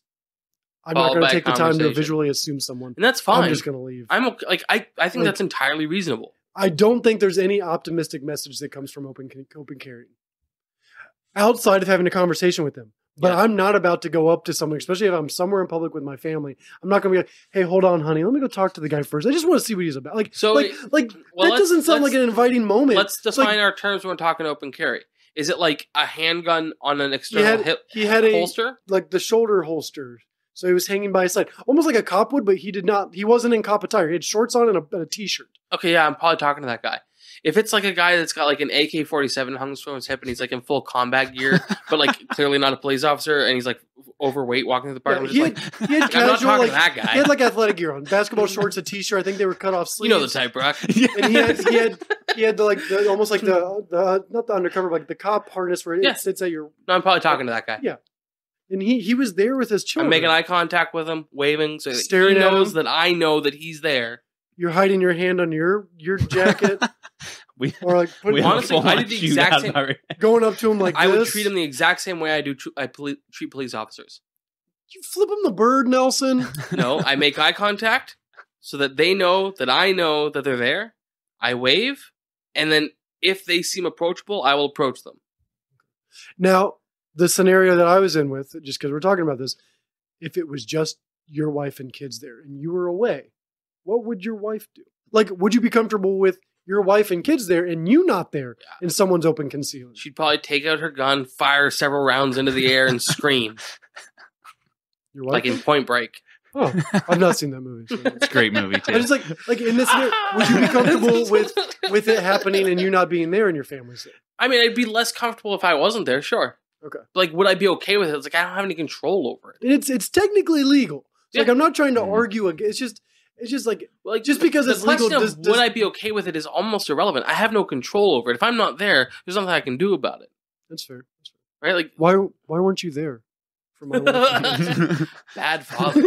Bad. No, I'm just kidding. So yeah, it's just going back to the question that Yeah. brought this up. Like, I mean, how many times I see guns, I can't get used to them. Is the line? he's a cop. Mhm. For him, gun is a line of defense. It's not for recreation. It's not for entertainment. He's also in a city like- where guns are prohibited. right. So like anytime he So, like- sees one, it's immediately a threat. Right. So like I can see him having that love-hate relationship with it. Like he's got one for protection, but in that same light where the reason he's got to carry it is the reason he also hates it. So like I can get that dichotomy of like emotion with it. Just Yeah. like medication, like or like a chemotherapy or something like that. Like you hate it because it does deteriorate your body in one way, but it's also removing something that's wrong in the other way. Like Yeah. there is that love-hate relationship with it. Like, and I can see a cop having that perspective. Yeah. Having seen bad things with guns, but also seen salvations with guns. One of the things that gave away to me that the script was not written by somebody that was familiar with guns, when Pitt and Freeman are having the conversation in the car about how often they've fired it and stuff, Mhm. Freeman, who's uncomfortable with guns, would be the kind of police officer who trains often. How often they train with the Right. guns never comes up in the conversation. Right. Typically, the more confident a police officer is with his firearm, the less likely he is to train with it. Right. That's what's more dangerous. Yeah. And I think that theory goes across the board with anything. Like if you feel confident about something, you're going to maybe neglect some of that upkeep, Sure. whatever the Yeah. subject is. You're like, I'm good. Yeah. And I absolutely agree with that. So that's something that to me I was like, oh, whoever wrote or the director maybe like they're not familiar with cops and gun culture. These guys would be training regularly, at least once a week. Yeah. Ideally, police officers would train with their firearms at least once a week Mhm. because it's their job. But again, monopolies lead towards low quality, high cost, and corruption. One thing too,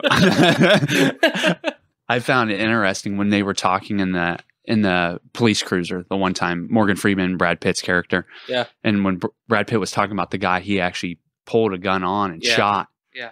I thought it was interesting how he couldn't remember the guy's name Yeah. in it.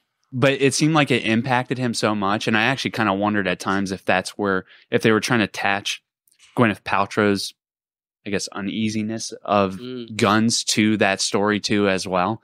Maybe. But I thought that story was kind of interesting because you could tell it kind of affected him It and bothered him. that he didn't remember the name. Yeah. I don't know what comes from that, but I thought that was an interesting dialogue. there's a personal connection to some like whether like, I'm assuming all of this. I could be Sure. completely wrong. Like we haven't had an officer on the podcast yet. It's one of our goals. Yes. But We want to there- have an there's- officer on There's a person specifically for a cop movie. I guess Mhm. even not gun violence. If say you've punched someone or you've brought harm to someone, whether in self-defense or in aggression, like or both. Like there is a personal emotion that comes with that. Like it's like you never forget that personality of it. So I think there is that like that kind of dehumanizing it. And maybe there's that self-consciousness of the fact he's like, I've lost the emotion to this one specific memory. I don't know how I feel about that.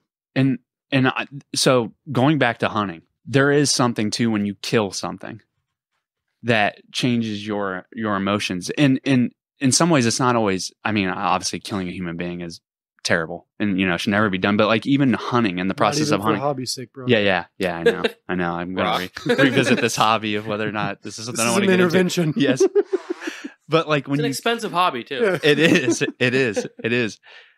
Like the one thing I think I've learned in the few times I've been out hunting and actually was lucky enough to get a turkey this last season is it's one of those things where you have to kind of like shut off that emotional piece, but at the same time you have like this weird connection with the animal that you just killed too as well. Yeah.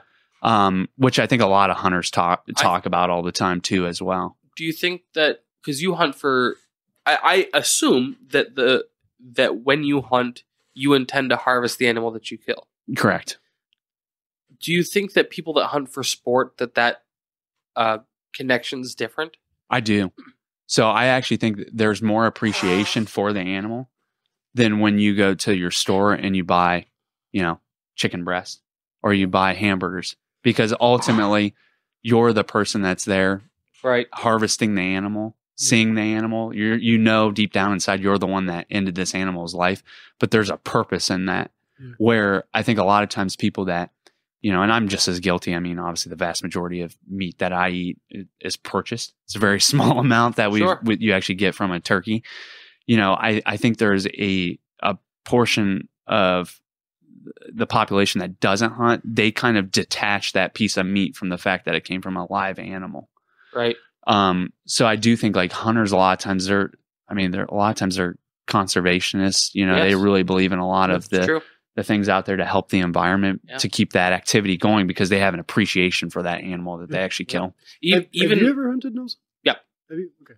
I have not. The only animals I've killed have been by car deaths. Yeah. So yeah, I have not. I've always wanted to go out and hunting, incompetence. but I've not went out. I've not went out and intentionally killed an animal before. Now, Broc, you may not have been hunted. I've also harvested livestock. But like I used to hunt for sport. Like I slingshot and BB guns, birds and squirrels. But like we raised meat rabbits for a while. My brother-in-law had some chickens that we harvested.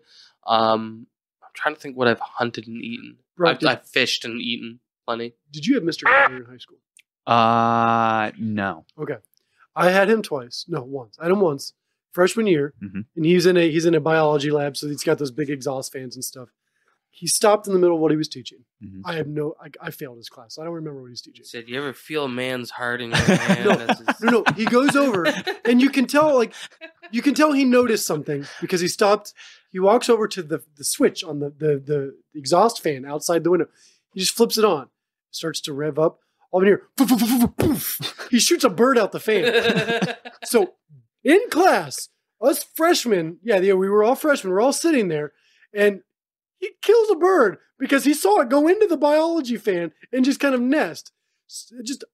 So I'm curious what he emotionally felt with that bird, because he shot it out the fan and didn't say a thing, went right back to the book and just continued to teach. And we're all just like, that's stone cold. I loved him. I don't remember his class at all. I thought he was a great human and educator. I just didn't pay attention. Interesting person. I just didn't do well academically. But yeah, one of my favorite Mr. Kaler moments was he just didn't say a thing. On, off, right back to teaching, shot a bird out the window. That is a pretty wild story. It was amazing. I was going to say, I wish I would have been in that class. So I don't know how I would have reacted at the time, to be honest with you. That's wild. There's a line where Brad Pitt's trying to make a point about how sometimes crazy people do crazy things. And there's no real reason to it. And one of the things he says in this speech is, Jodie Foster made me do it. Do you know what that's a reference to? Yeah. So, I don't. Okay, so I could be wrong with this. There was an assassination attempt on, this is where I might get tripped up. Was it Reagan? Yeah. Okay, that's what I thought. Yeah, President Reagan. Yeah. And the guy, which I can't remember his name, though, I think he was just released. John wasn't Warnock he? Hinckley Jr., released last year. And yes. He does YouTube videos where he plays guitar. Does he really? Yeah, linked below. You guys should have him on. He just put out a song west of Virginia. Or south of Richmond. Sorry. He just put out a song, Richmond, north of Richmond. In 2016, he was released. In 2020, so in 2016, a federal judge ruled that Hinckley could be released from psychiatric care as he was no longer considered a threat to himself or others, albeit with many conditions. Mm-hmm. After 2020, a ruling was issued that Hinckley may showcase his artwork, writings, and music publicly under his own name, rather than anonymously as he had in the past. Since then, he has maintained a YouTube channel for his music. His restrictions were unconditionally lifted in June 2022, after 40 years after the assassination attempt. And the reason he tried... What did Jodie Foster have to do with this? So, whoever. Yeah, he attempted to assassinate Ronald Reagan. Hinckley became obsessed with the 1976 film Taxi Driver, which is in the top 250. Oh. And I was going to compare that movie to this movie. I haven't seen it. Go ahead. Okay, you sure? Yeah. So the one thing when we were talking about cities being absolute hellscapes, yes, that's to me, Taxi Driver is the same way. Yeah. When he, I know it stars De Niro. He drives a taxi. That's all I know. Yeah. So it's a great movie, great film. I love that film too as well. But it kind of plays out the same way. It's kind of dark and gritty of a movie, and it basically how this guy mentally kind of degenerates Yeah. throughout the film. And a lot of it, I think, is due to the fact that he's in like this hellscape of a city. So it's great. I actually thought there was connections between this film and that Taxi film. Driver, and that's the throwaway line that connects it And to. Jodie Yes. Foster's in it. Yes. Yeah. And that's okay. And that's what he's referring to is that movie with Jodie Foster. Yeah. Okay. Yeah. Which affected a real life situation where a man attempted a life. No. But this movie Yes. that I could find has not inspired any killings, which I think is interesting. Yeah. Because I do think I could see some Crazy person. nut job out there with the way everything ties together, and it's kind of honestly neat how everything ties together. It is a really cool, like, if you're, like bands do concept albums. Uh-huh. If you were going to be a concept serial killer, this would be a cool way to do my it. next season's going to be the 7 Deadly Sins. Right. Yeah. My last season was the 4 seasons, so I did one in winter, fall, summer, and spring. But this one would be, it's like it's a fun concept if you like that sort of thing. But yeah, David Fincher did the Zodiac, which was based on a real killer. Yes. Yep. And the Zodiac is as an astronomical science stuff. Like it's like I've not seen it, so I don't know the actual connection to Zodiac. I also don't know the story of the Zodiac killer. But I know I think he was the one that kept sending letters identifying himself as a Zodiac killer but not giving away who he was. He was sending them to like the media and newspapers and like leading the police along. Isn't like a truly unhinged he never man. did get caught, right? Yes, he did. Oh, he did get caught. Okay. But not at the time. So when the movie came out, actually, I might be getting this wrong, so I gotta go ahead.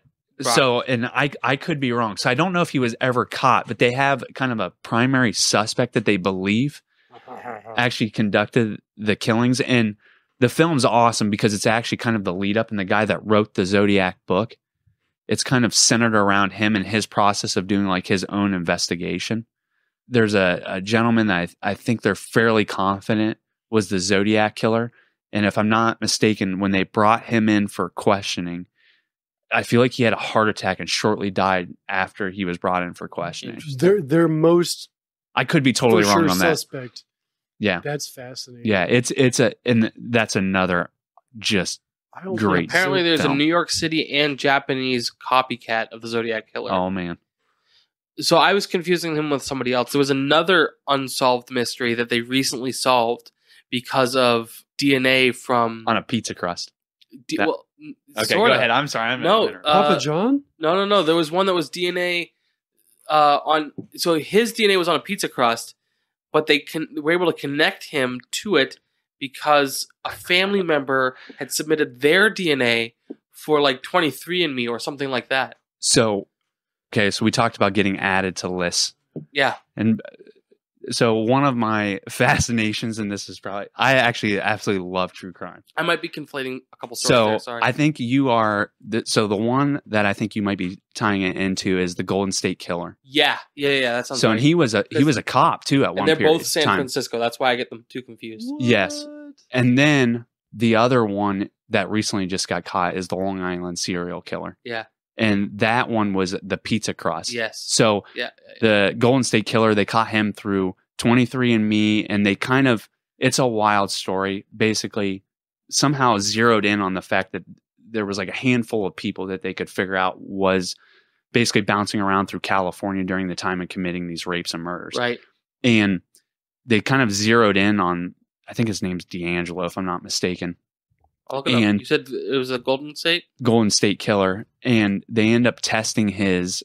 They obviously went out and got Joseph James D'Angelo. Yeah, got some of his DNA, and then were able to run it through Night Stalker. a 23andMe, Yeah. and busted him. That's wild. And then recently, Rex Heuermann is the guy that they caught. That is the. So Long you've been Island. doing your research for your hobby. I haven't. That's probably one reason why I love this film. I absolutely love. I've always wondered how accountants cut loose. You know? Yeah. I always joke around with my wife that I listen to a lot of these different true crime podcasts. And I call them my stories. So gotta watch my story. Yeah, I just find it.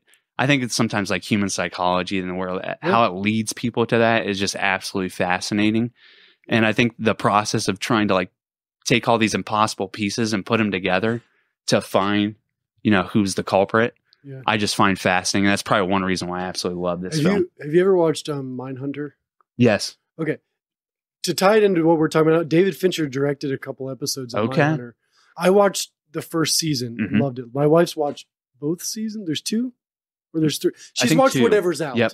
Are any of those? Is there any of those characters? Do they make an appearance on that TV show? Because like I know it's a fictional show, but they bring in non-fictional characters and tell this story. Like, do any of the murderers you've mentioned cross over to that TV series? I don't think so. Okay. If I remember right, because when I watched Mindhunter, if I think a lot of it is centered around like maybe the 60s and 70s, and some of these I think are a little bit later. Okay. And Mindhunter was the initial like FBI profiling of. So like when they talk about profiling, which they might even talk about that in Se7en a little bit. I can't remember. But it was started through those guys. Well, I mean, it is effectively profiling. They're like, hey, this is 7 Deadly Sins. Let's read all the things he might have read. Yes. That was a great show, and it's based on those 2 guys that helped develop that kind of FBI profiling. And then one last question while we're on this topic, because I know Nelson and I watch this. Have you ever watched Only Murders in the Building? No. Okay. I'm all caught up. I finished the season. It's a comedy series. Steve Martin Short, and Selena Gomez. But it's these 3 people that love listening to crime podcasts. And they continue to murders start happening around them, and they start investigating. They start their own podcast. 1 murder per season. It's great. It's a great watch. I'll watch anything with Steve Martin in it. Yeah. Especially Steve Martin and Martin Short. Like, they're dynamic. Yeah, they're the best. So I recommend to watch it. It's like both worlds. Like it's comedy and serial killers or murder mystery all in one. And it's fun. I'll have to check that out. I got like 2 things left. I have a question. Okay, let's hear your question. Okay.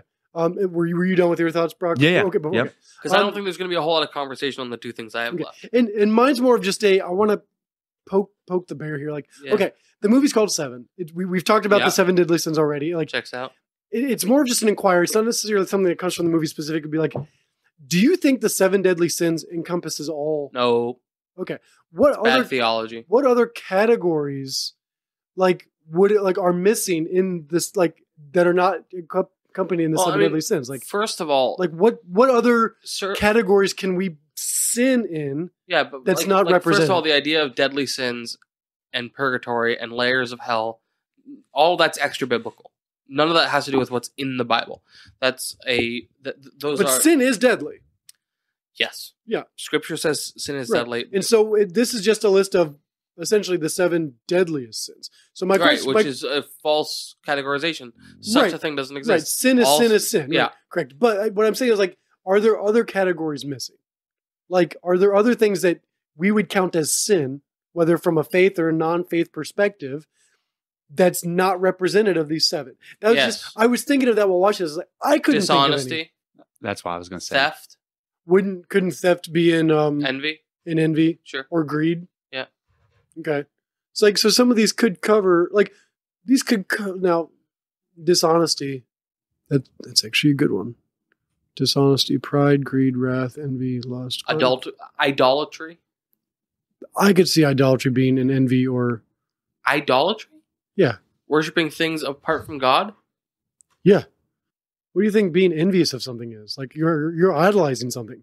You're setting something apart that you don't have, and you're lifting it up and you're seeking it out. You're thinking about it every day. Sure, there is that. It's not direct, but it's close enough that would be. I also meant like the literal idolatry. Like if I convert to paganism and start worshiping Thor, that's not. Gotcha. No, definitely Zeus. But no, yeah, you're right. Like the actual God before you type of situation. Yeah. Okay. Yeah. Okay, I was just that was just my lose. Like no, I thought about 7 Deadly Sins has always rubbed me the wrong way. It's just bad theology from a Christian perspective. Do you think there's good standing from someone that doesn't say someone who's never set foot in a church, doesn't like?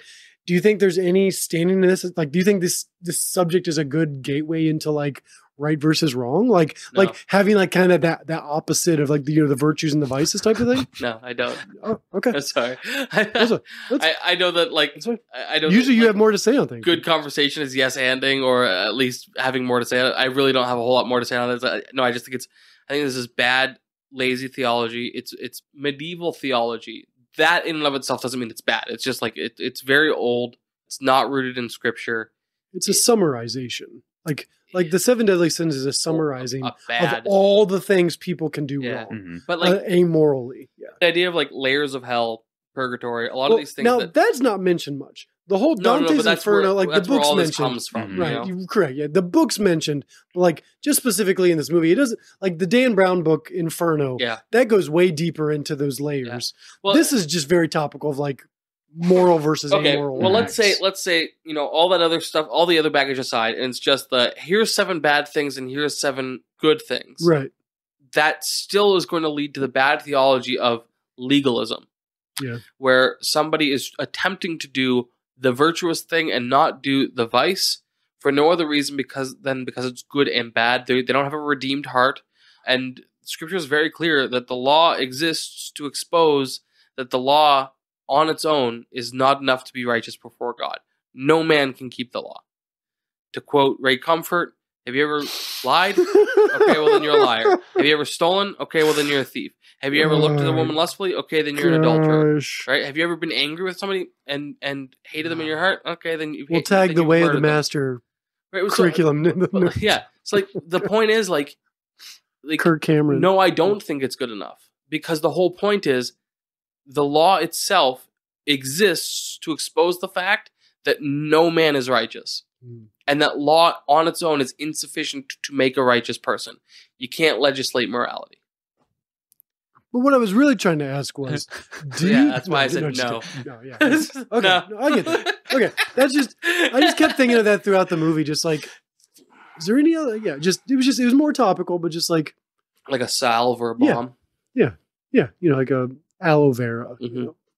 for all those burns. Sick burn, bro. Yeah. That's one of the bigger questions. Just Yeah. questions I had. Like, what do you got? What or do you have anything else you'd like to No. do? Okay. I have 2 things, and these are just things that like rub me the wrong way No. because of I'm not anti-police, I'm anti-state, and the police are a coercive arm of the state and the monopoly of that.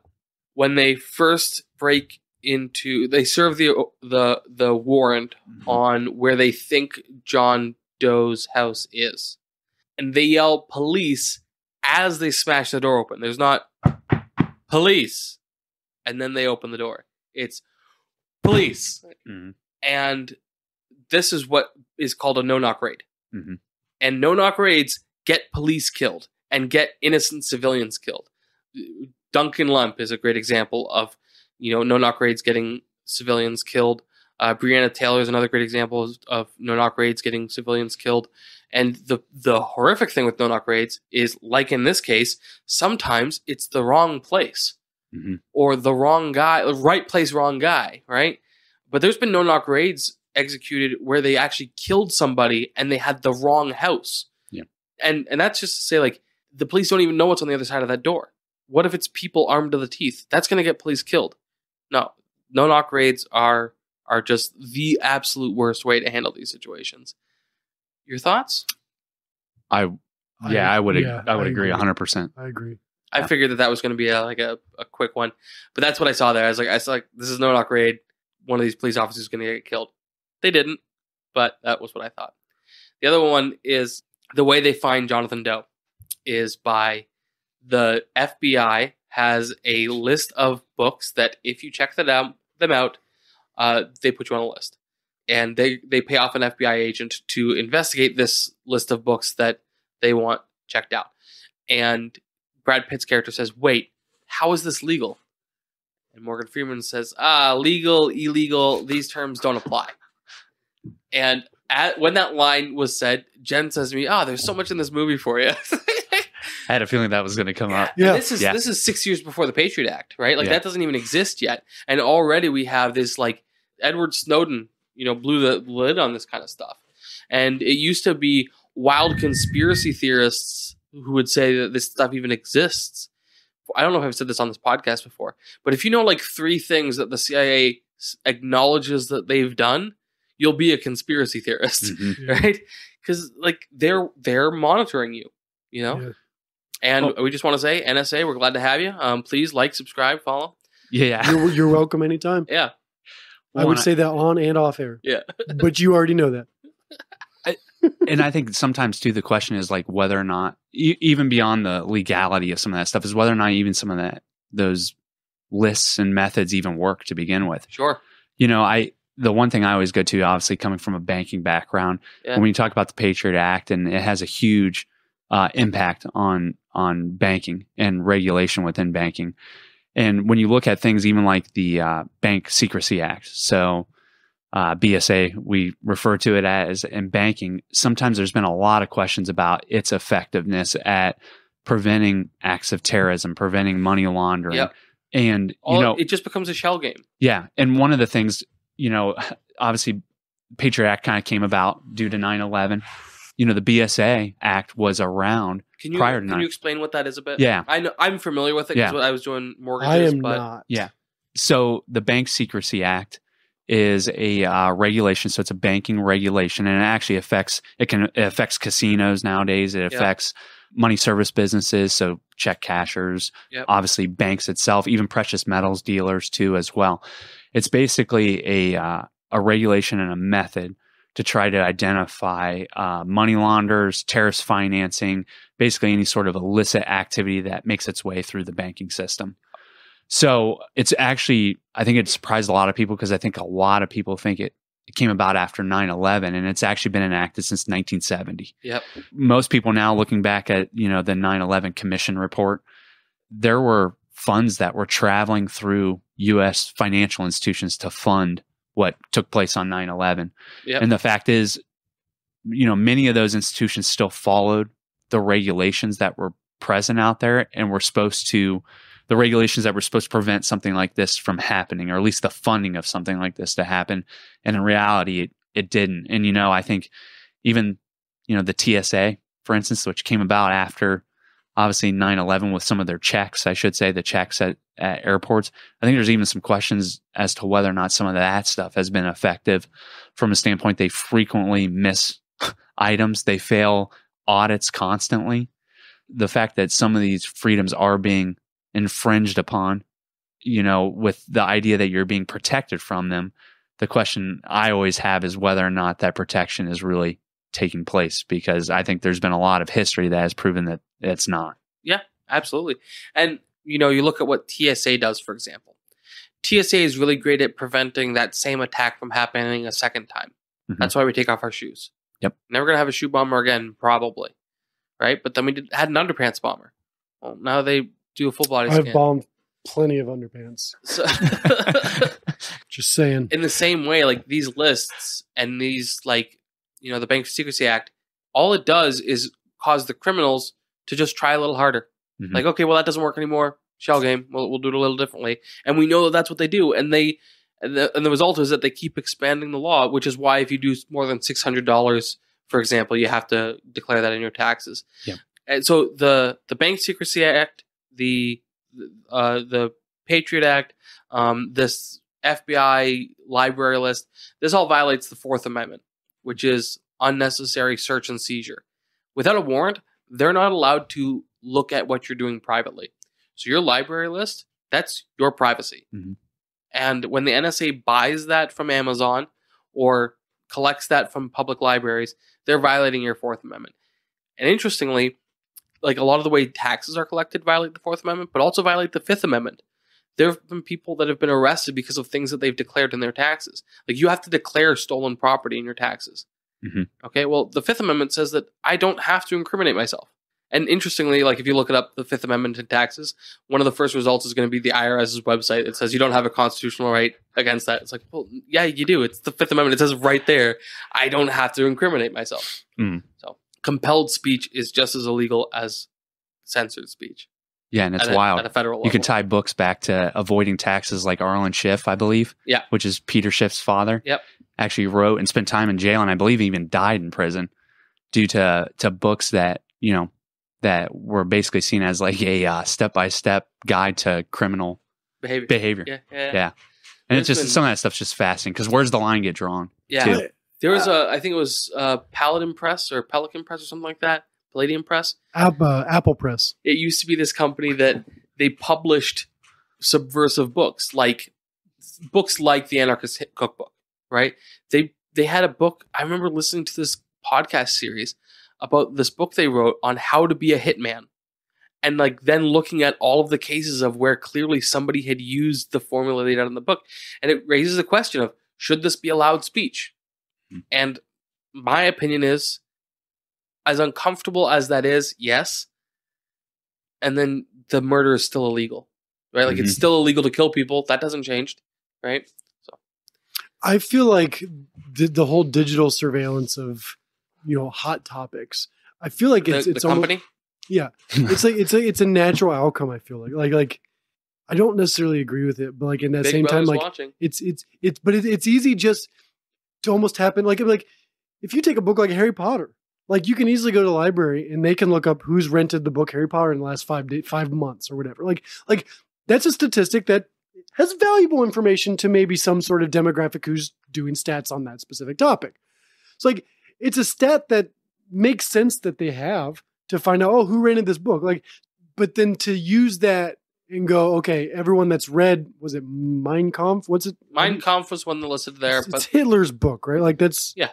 It's his diary, or it's his So manifesto essential. While he was in prison, he wrote the book Mein Kampf, which literally translates to My Struggle, and it is taking the Marxist idea of class struggle and recontextualizing it to a personal struggle instead. Yeah. When people say that he wasn't a socialist, they're just not familiar with Marxism. So I find like it's a natural step to like if you're going to a library, if you're going to go watch a movie, if you're Googling on the internet how to build a bomb, like yeah, of course, like it's going to raise some things. Like that doesn't mean like I don't think we're going to get the CIA at our house just because I said bomb on the air, but like there's a weight to some things you say, and I think that by saying it. I think if you're going to Google how to get away with murder, like it's a movie. It's a. I just want to see the movie. It's a TV show, yeah. Like just like there is some weight to that. Like how to cheat on your wife. Like there was a whole app that came out on that was built around the idea of like fornicating with someone else and getting away with it and your spouse never knowing. Like things like that are bound to leave trails. Mm-hmm. Yeah. And I think like whether it's surveillance or whether it's just a natural structure of that type of thing, I think it's unavoidable. That doesn't mean I agree with it. I think it is a weird thing. Like it's somehow it's interesting how Morgan Freeman has that gray area of like legal, not legal. We don't really like about the list where he finds that name. But in that same thing, he wouldn't go into that room because he had the list. Because then all the evidence would be thrown out. That's like, right. Like, yeah. it's like I get the logic, but in the same instance, like so he does know the weight of his decisions in one hand, but he's willing to do it in this other. It's like it's just interesting. Like he's willing to cross some lines for some things, but then he knows when to not cross the lines. Like there's still lines being crossed. Yeah. Wrap up questions then? Yeah, I don't have any. All right. So Thanks. Have Have a great week, guys. Anything else before we get into that? No, I think No. that's really all of it. Okay, cool. Yeah. I just want to make sure before we jump the gun here. Would you guys recommend this movie? Around the table. Yes. I mean, you did. Yeah, You I did. Thank you. Yeah. Appreciate it. Nelson? I don't know that I would. Yeah, I don't know that I would. I don't Okay. have a firm yes or no on this. Okay. I would. I think it's a fun mystery thriller that I wasn't You able think to this guess. is fun? It was an entertaining movie. Yeah. I was entertained. And I was, for me to be enthralled. entertained, that means I had some sort of enjoyment. Yeah, I was. Which is- I was certainly sucked in. I don't know if entertained was the word for me. I found the movie disturbing, Oh, it's absolutely disturbing. Like Mm-hmm. I'm not sadistic. and I think But that Brock is a bad person for liking it. I was entertained. Definitely be on a list. It was. Yeah. It I wasn't. don't know which one. It wasn't the graphic murders that was keeping me thrown. It was the meticulousness of the murderer. Yeah, It was the smart Spacey tactical. does great in this. Yeah, like Mhm. that's what kept me entertained, and that's what I enjoyed was that mental warfare, that mental chess game that Spacey was playing. I really enjoyed that. I like those characters that are one step ahead of the people. So I enjoyed it. I recommend it. Anyone who's into crime podcast, anyone who's into mystery, like I think this checks all those boxes. This was a very entertaining watch. I'm not going to say fun just because you'll question it, But it was a fun watch. I enjoyed this movie. It's a movie. You're a crazy person. Psychopaths, both of you. You should be on the list. Just like me. Yeah, and then you'd absolutely recommend it. Yeah, absolutely. Yeah, I think it's like you said, it's a type of movie that keeps you on the edge of your seat. Even though it sounds like Nelson was kind of ahead of the game on a lot of this stuff, I think, which makes me question you, Nelson. Yeah, well, you've got the mind of a killer. It out. Yeah. Cool fact: if you stab somebody with an icicle, it'll melt. Evidence is gone. Yeah, no fingerprints. And save that for later. It's rated R. Would you guys change the rating? No. No, me neither. There's a lot of F-bombs in this movie. Mm-hmm. Specifically for language alone, it definitely Brad Pitt. It surpasses. Yeah. Like 9/5. But wait, it's besides Brad Pitt shooting Kevin Spacey, I don't see any other depicted violence. Results of violence. We see results of violence, but we don't see any. Now we do see Brad Pitt having a gun to his head, and there's a cop chase, and there's a little bit of muscle.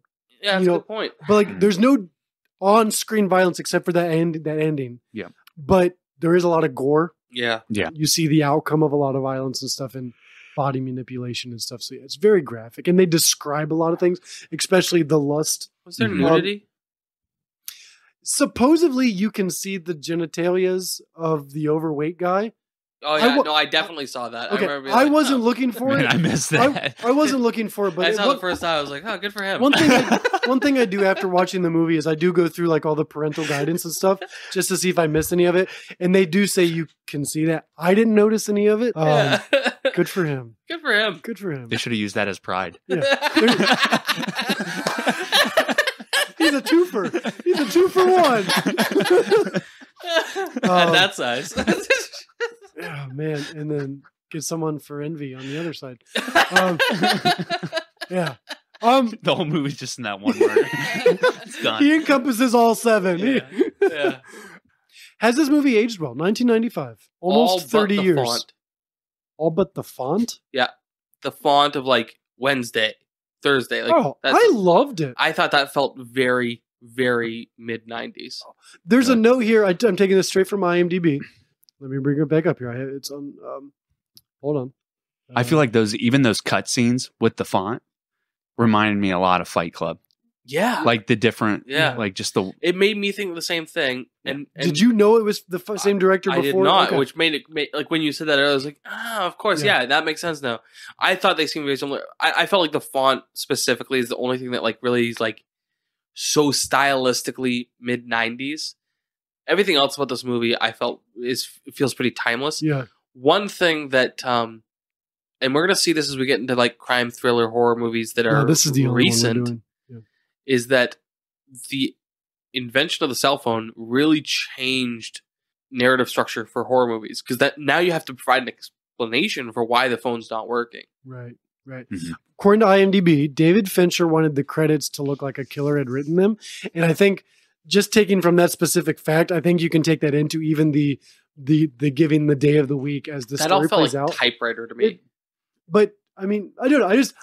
I liked it. Like it wasn't just straight like sans serif or what. I don't know what type names are. But like when they were flipping through the notebooks, I paused to try to read some, and I was like, "This is all nonsense." Mm-hmm. Every single notebook though had written in it though. Supposedly, yeah. Well, yeah. According to IMDb, every single of those. Holy cow! They filled every page. Now, with words. I did watch one like deconstructing the film type thing, and it said that while Morgan Freeman and Pitt's characters said that there seems to be no kind of order to the library, at the top of the page of one of the pages, it does say lust, and so he says it looks like from what we do see. The books are actually categorized by which vice he's writing about. Okay. But apart from that, it's all just like vomiting it onto the page. Yeah.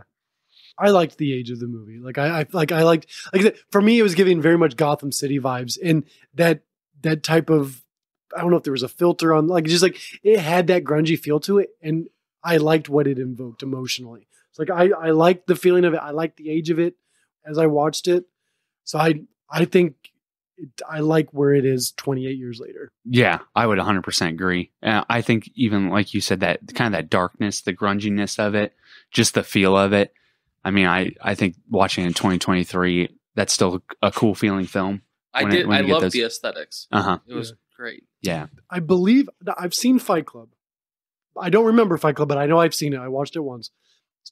I think this is the most cognitive I remember of watching a David Fincher film. I don't know if I've seen any other David Fincher films, but it makes me excited to go back and watch Fight Club now, having this experience, because like I remember the only thing I remember about Fight Club is I don't think I liked Fight Club the first time I viewed it, but I don't remember why. So I'm curious. Like after watching this, I'm like, oh, I like this one. I'm curious. Second movie. This was Fincher's second movie. What was his first? Alien 3. Really? He did the trequel to Aliens. Yeah, and then The Game, which I've never heard of. I don't know then The Fight Game. Club, Panic Room, Zodiac, Curious Case of Benjamin Button. I've seen Again with Brad Pitt. Panic Room. Social Network, Girl with the Dragon Tattoo. Oh, that's right. Social Girl with the Network. Girl, Mank, Social and Network. The Killer. I didn't know he did Girl with the Dragon Tattoo. That's a Does that connect You some like that dots? one? yeah. I for sure. There's like a And dark. that's based on a book. Yeah, there's a darkness to that film for sure. Yeah. Because Zodiac is weird. There's a darkness to Zodiac, but not quite as like dark and gritty as this film is. Yeah. And I don't know if that's because it follows more of a historical context. Sure. So he tried to bring that in. But yeah, Girl with the Dragon Tattoo, I would say it's a newer movie, but along the same lines. I forgot about The Social Network. I have seen that. I do enjoy that movie a lot. Yeah. I didn't know it was David Fincher until That's diving the one into where this Justin movie. Timberlake says, "Drop the. It's cleaner." Right. That's the only line I remember from that whole movie. So, okay. Last question. Well, second to real last quick, question. he did Curious Case of Benjamin Button. I've not Also seen Brad Pitt. Yeah. Oh, that's right. And I used to tell a joke at work where, like, if I was on the phone and someone would say, "Who was that?" and it was like a personal call, I was like, "Oh, it was the doctor. I have reverse Benjamin Button disease." Cool. Is this a serious thing? Oh, I mean, I'm getting older at the normal rate. That's reverse Benjamin Button. Have you seen Benjamin Button? Yeah. Is it good? Is it a good movie? I I remember it coming out and everyone talking about it, but I never saw it. I saw it haven't when either. it came out, and I remember being like, "Yeah, it's fine." Is it weird? Like, is the story believable? No, I know that it's a guy that's born an old man and gets younger as the story goes on. Like, but is it believable? Or like, does it feel like you're watching like this? Like, obviously it's not a real thing, but like when you're watching the movie, like, can you wrap your head around it as a movie, or does it still seem super far-fetched? Like, it sounded dumb to me. And that's why I'm like, this, but like everyone talked about it, and I haven't heard much bad things about it. It just sounds dumb. See where it is right now. Okay. Have you seen Benjamin Button? No. Okay. No. I'll watch it. It sounds dumb. It was kind of the same way. It never really like piqued my interest. But I remember like you saying when it came out, I mean, I feel Apparently, like it's a everyone book was by saying- F. Scott Fitzgerald Okay. No, I think you're thinking of The Great Gatsby. turned into a film. Ooh, that's interesting. Yeah, I didn't know that. 71% tomato meter, 80% audience score. So it's got, I mean, I haven't heard anything bad about it. It's just a weird concept. Yeah. Born an old man, you slowly become a baby. Can you imagine the falls frightening in love- experience at the hospital when you give birth to an old man? He Can falls you in love with like his imagine? childhood friend, and so like when she's young and he's an old man, like she's not having it. Yeah. But then she becomes. Then they're At like some the same point, their age cross. and that's when like she realizes she is in love with him, yeah. and then like she gets older, and now he's She got the becomes youth. a pedophile. He's got youth and vitality, Yeah. and then like at the end of his life, she's like parenting him. It's weird. And like, does the movie Yeah, it end with seems- him separating into a sperm and an egg? Like, I just like again, I know it's a fictional movie, A but, like, girl can dream. but how does it end? Like, does he die of? I don't know. I'm Died fascinated of by young it. age. I'm fascinated by it because it sounds so dumb. Yeah. But anyways, Yeah. that's David Fincher. He was born with David- pancreatic cancer. Then, as he got younger, I don't. That's not true. That joke didn't his land. his tonsils go from out of his mouth to in his like he gets his Does tonsils he have put in. reverse puberty? Man, that is odd. His voice goes up like this again. Do they have to teach a baby how to shave? Because that's hilarious. There's so many questions. I think that's an E-Trade commercial. I think this needs to be an off 250 movie. this may need to be. We need to add it to the list. Yeah. I'm willing to watch it. It's never piqued my interest. Speaking of, real quick, IMDb Off 250 is a show that Jeff and I do once a month. We review a subscriber suggested movie It will be a subscriber. that's not on the suggested. top 250.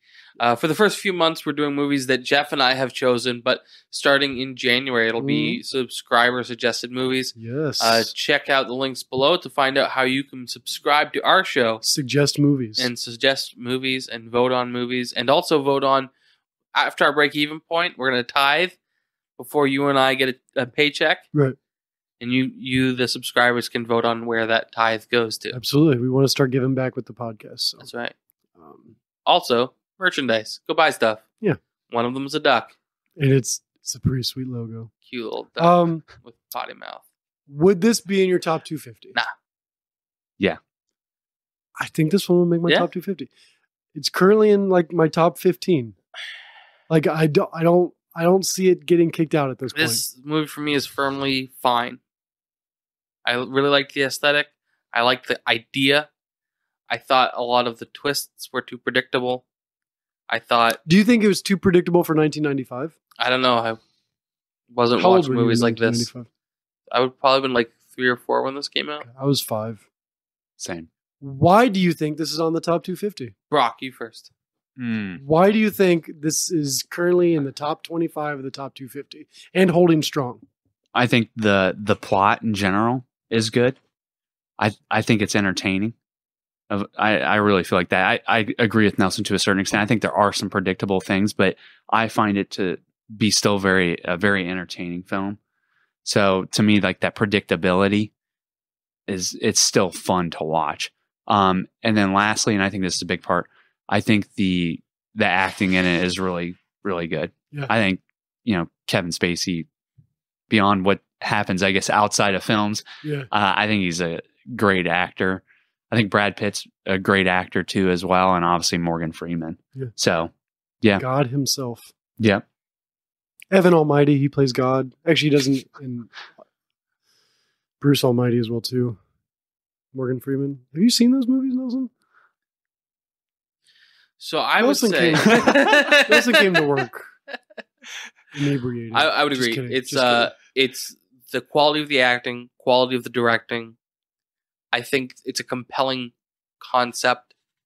I don't think the writing is what's got this in the top 250. The writing's fine. The plot is like the twists aren't that much of a surprise. There's not much of like wow, that's deep type stuff in the dialogue. But the acting is terrific. The directing is terrific. It's very, very clearly David Fincher knew what he wanted to make and made it.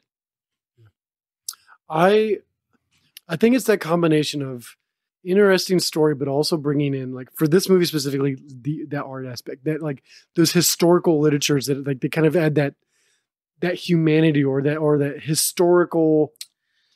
It makes it feel smarter. Philosophical. It really does. The fact that this movie is based on premises that come from real, authentic philosophical writings and deep literature. Yeah, like there is a fascination to it, and serial killing is something that does happen in real life, and some of them have done it in a way that's methodical. And so, like, there's a humanity aspect to this movie that's not relatable in a sense that we've all experienced serial killing, but relatable in the sense that like we're fascinated by people who take the intentionality to do something, even if it's not good. Mm-hmm. And I think there's depth to that. Intentionally doing something wrong for what they think is a moral reason. And that's where I got a lot of those Saw vibes. Mm-hmm. I don't think that historically serial killers have thought that they had any kind of moral mission. Typically. I wasn't stating that also. No, I know. And that's what I think is interesting here, that this guy, he's delusional, right? But thinks he's serving a... I mean, who's the most famous one? The guy that... John Wayne Gacy? No. He was a clown. No. Yeah, he was. Dahmer? Is he the one that, like, there's the footage of him with the long hair and he goes like, go, go, go, go, go, go, go. No, like, that's Mason. Manson. Not Marilyn Manson. Charles Manson. Like, he, like, in all the interviews, he comes across like, well, in some of his interviews, you kind of get a depth of, like, to him, what he did was logical. Yeah. Maybe not necessarily for a moral reason, but, like, there was logic to the choices he made in his mind. Mm-hmm. Yeah. But it was just like, there's that curiosity of like, what's it like to get inside the head of a murderer? Like, and I think that's why the fascination of all these crime podcasts are so prevalent these days. And there's all these commentaries on the commentaries of murdering now. Like there's that humanity aspect. I think that's what this movie brings to the table, is that depth of getting in the mind of someone doing something for what they believe is a logical reason. Yeah. Whether the story was weak or whether the writing was weak or not, that still philosophical concept is deep. And I think it's all something that we're all fascinated by on some sort of level. You know, we have in our, I'm probably going to cut this. We have kind of this concept and this narrative that serial killers tend to be white men. But there's not really any correlation between serial killers and race. So, for example, if you look up Table of Serial Killers before 1900, Liu Pengli from Western Han Province, 100 plus victims. Anula of Anuradharapura, 5 Nailed victims. it. Du Chanatir, 100 plus victims. Gilles de Rais, France, 140 plus victims. Peter Nears of the Holy Roman Empire, 544 victims. I remember looking at this like recently. If you look even at like recent serial killers, like it's pretty evenly like white, black, Hispanic, Asian. Like there's no real like correlation there between race and Now it is true that serial killers far and away are male over female, or at least the ones that are caught. Yeah. And I think a lot of times it's like and where I think it steers away from those demographics is a lot of it's like an impulse drive. Yeah. Obviously for a lot of these individuals. A lot of them sexual as well. Yeah.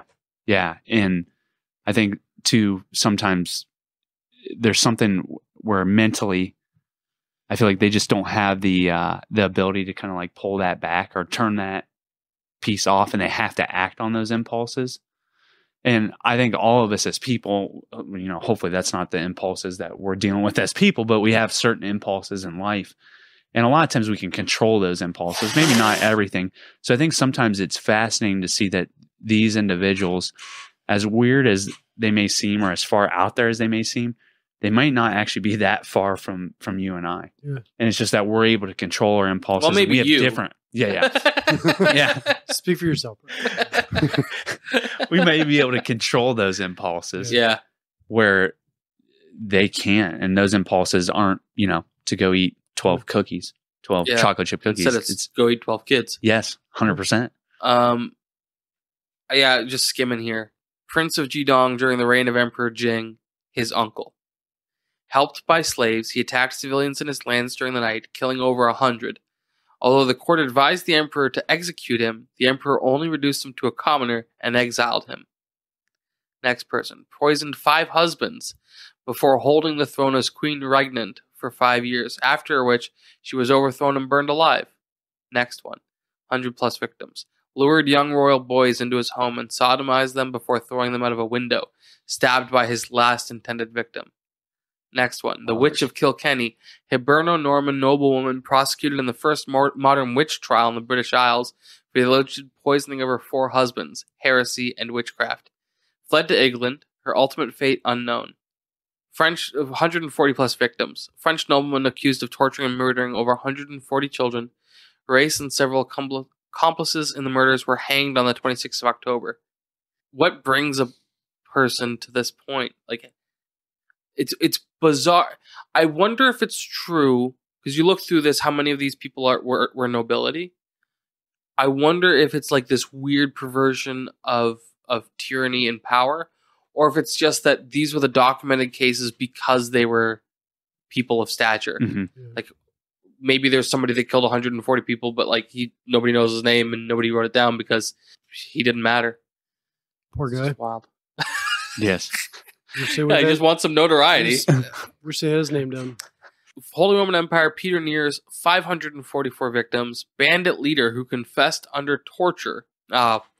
Confession under torture doesn't count for much, in my opinion, because a coerced confession we know like is not reliable. Right.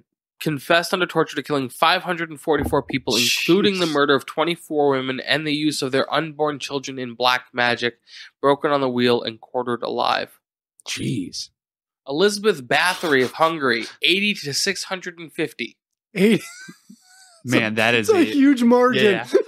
Known as the Blood Countess. 650. Tortured servant Sure. girls to death. Accomplices were executed, and she was imprisoned until her death. No justice, right? Have you seen Love and Death or Candy? You haven't seen, okay. No. So it's Hulu and Max both did a mini series of the same Texan woman who killed That has Jessica Biel in it, right? one's Jessica Biel, one's Okay. Elizabeth Olsen. We watched the one with Elizabeth Olsen. We have Mhm. not watched the one with Jessica Biel yet. But it's not a mass murder. She just kills one person. But like it's very fascinating. It's that same concept of just getting in the head of someone who killed someone. Like and just that psychology, that the humanity, like the logic of like what would push someone to the edge of that? And like, can you get behind them with their thinking? Can you is it too far? Like it's fascinating. It's like we really enjoyed that. We have not watched the second one yet. We wanted to watch them back to back, and after finishing the one with Elizabeth Olsen, we're like, we needed some space in Yeah, between. sometimes that watching stuff something. is It's brutal. dark. It's really hard. dark. It's hard to get. It was the show was well done, but it's dark. Yeah. And Nelson's got more people. I got one last one. One This last is the one. last one, and then we're going to wrap the episode. Yes. The word thug comes from a man named Thug Behrman, part of the Mughal Empire Oud state. This is when England occupied India. Thug is borrowed from the Hindi word thag. Thug Behrman, also known as Burman Jamedar, or the King of the Thugs, he killed anywhere between 125 to 931 people. Huge He was the margin. leader of the Thuggee cult of murder robbers in central India, also known as Burman Jamedar and the King of the Thugs. Behrman is often cited as one of the most prolific serial killers in history, with up to 931 victims. Although he only admitted to have been present for that many murders, committing 125 himself and witnessing 150 or more. Thuggee victims were travelers that the Thuggees latched to and befriended before strangling them with a ceremonial handkerchief and stealing their belongings. Hanged by officers of the East India Company as part of the British colonial Thuggee and Dacoity Suppression Acts. Good night, folks. And that brings us to our next point. Nelson's doing a new podcast on Which Serial Killer Am I? Where he gives you all the stats and you have to guess the name of the serial killer. Yep. Based solely on their other hobbies. Next week on Silver Screen Biases. This We man was continue- a race car driver until the birth of his first child.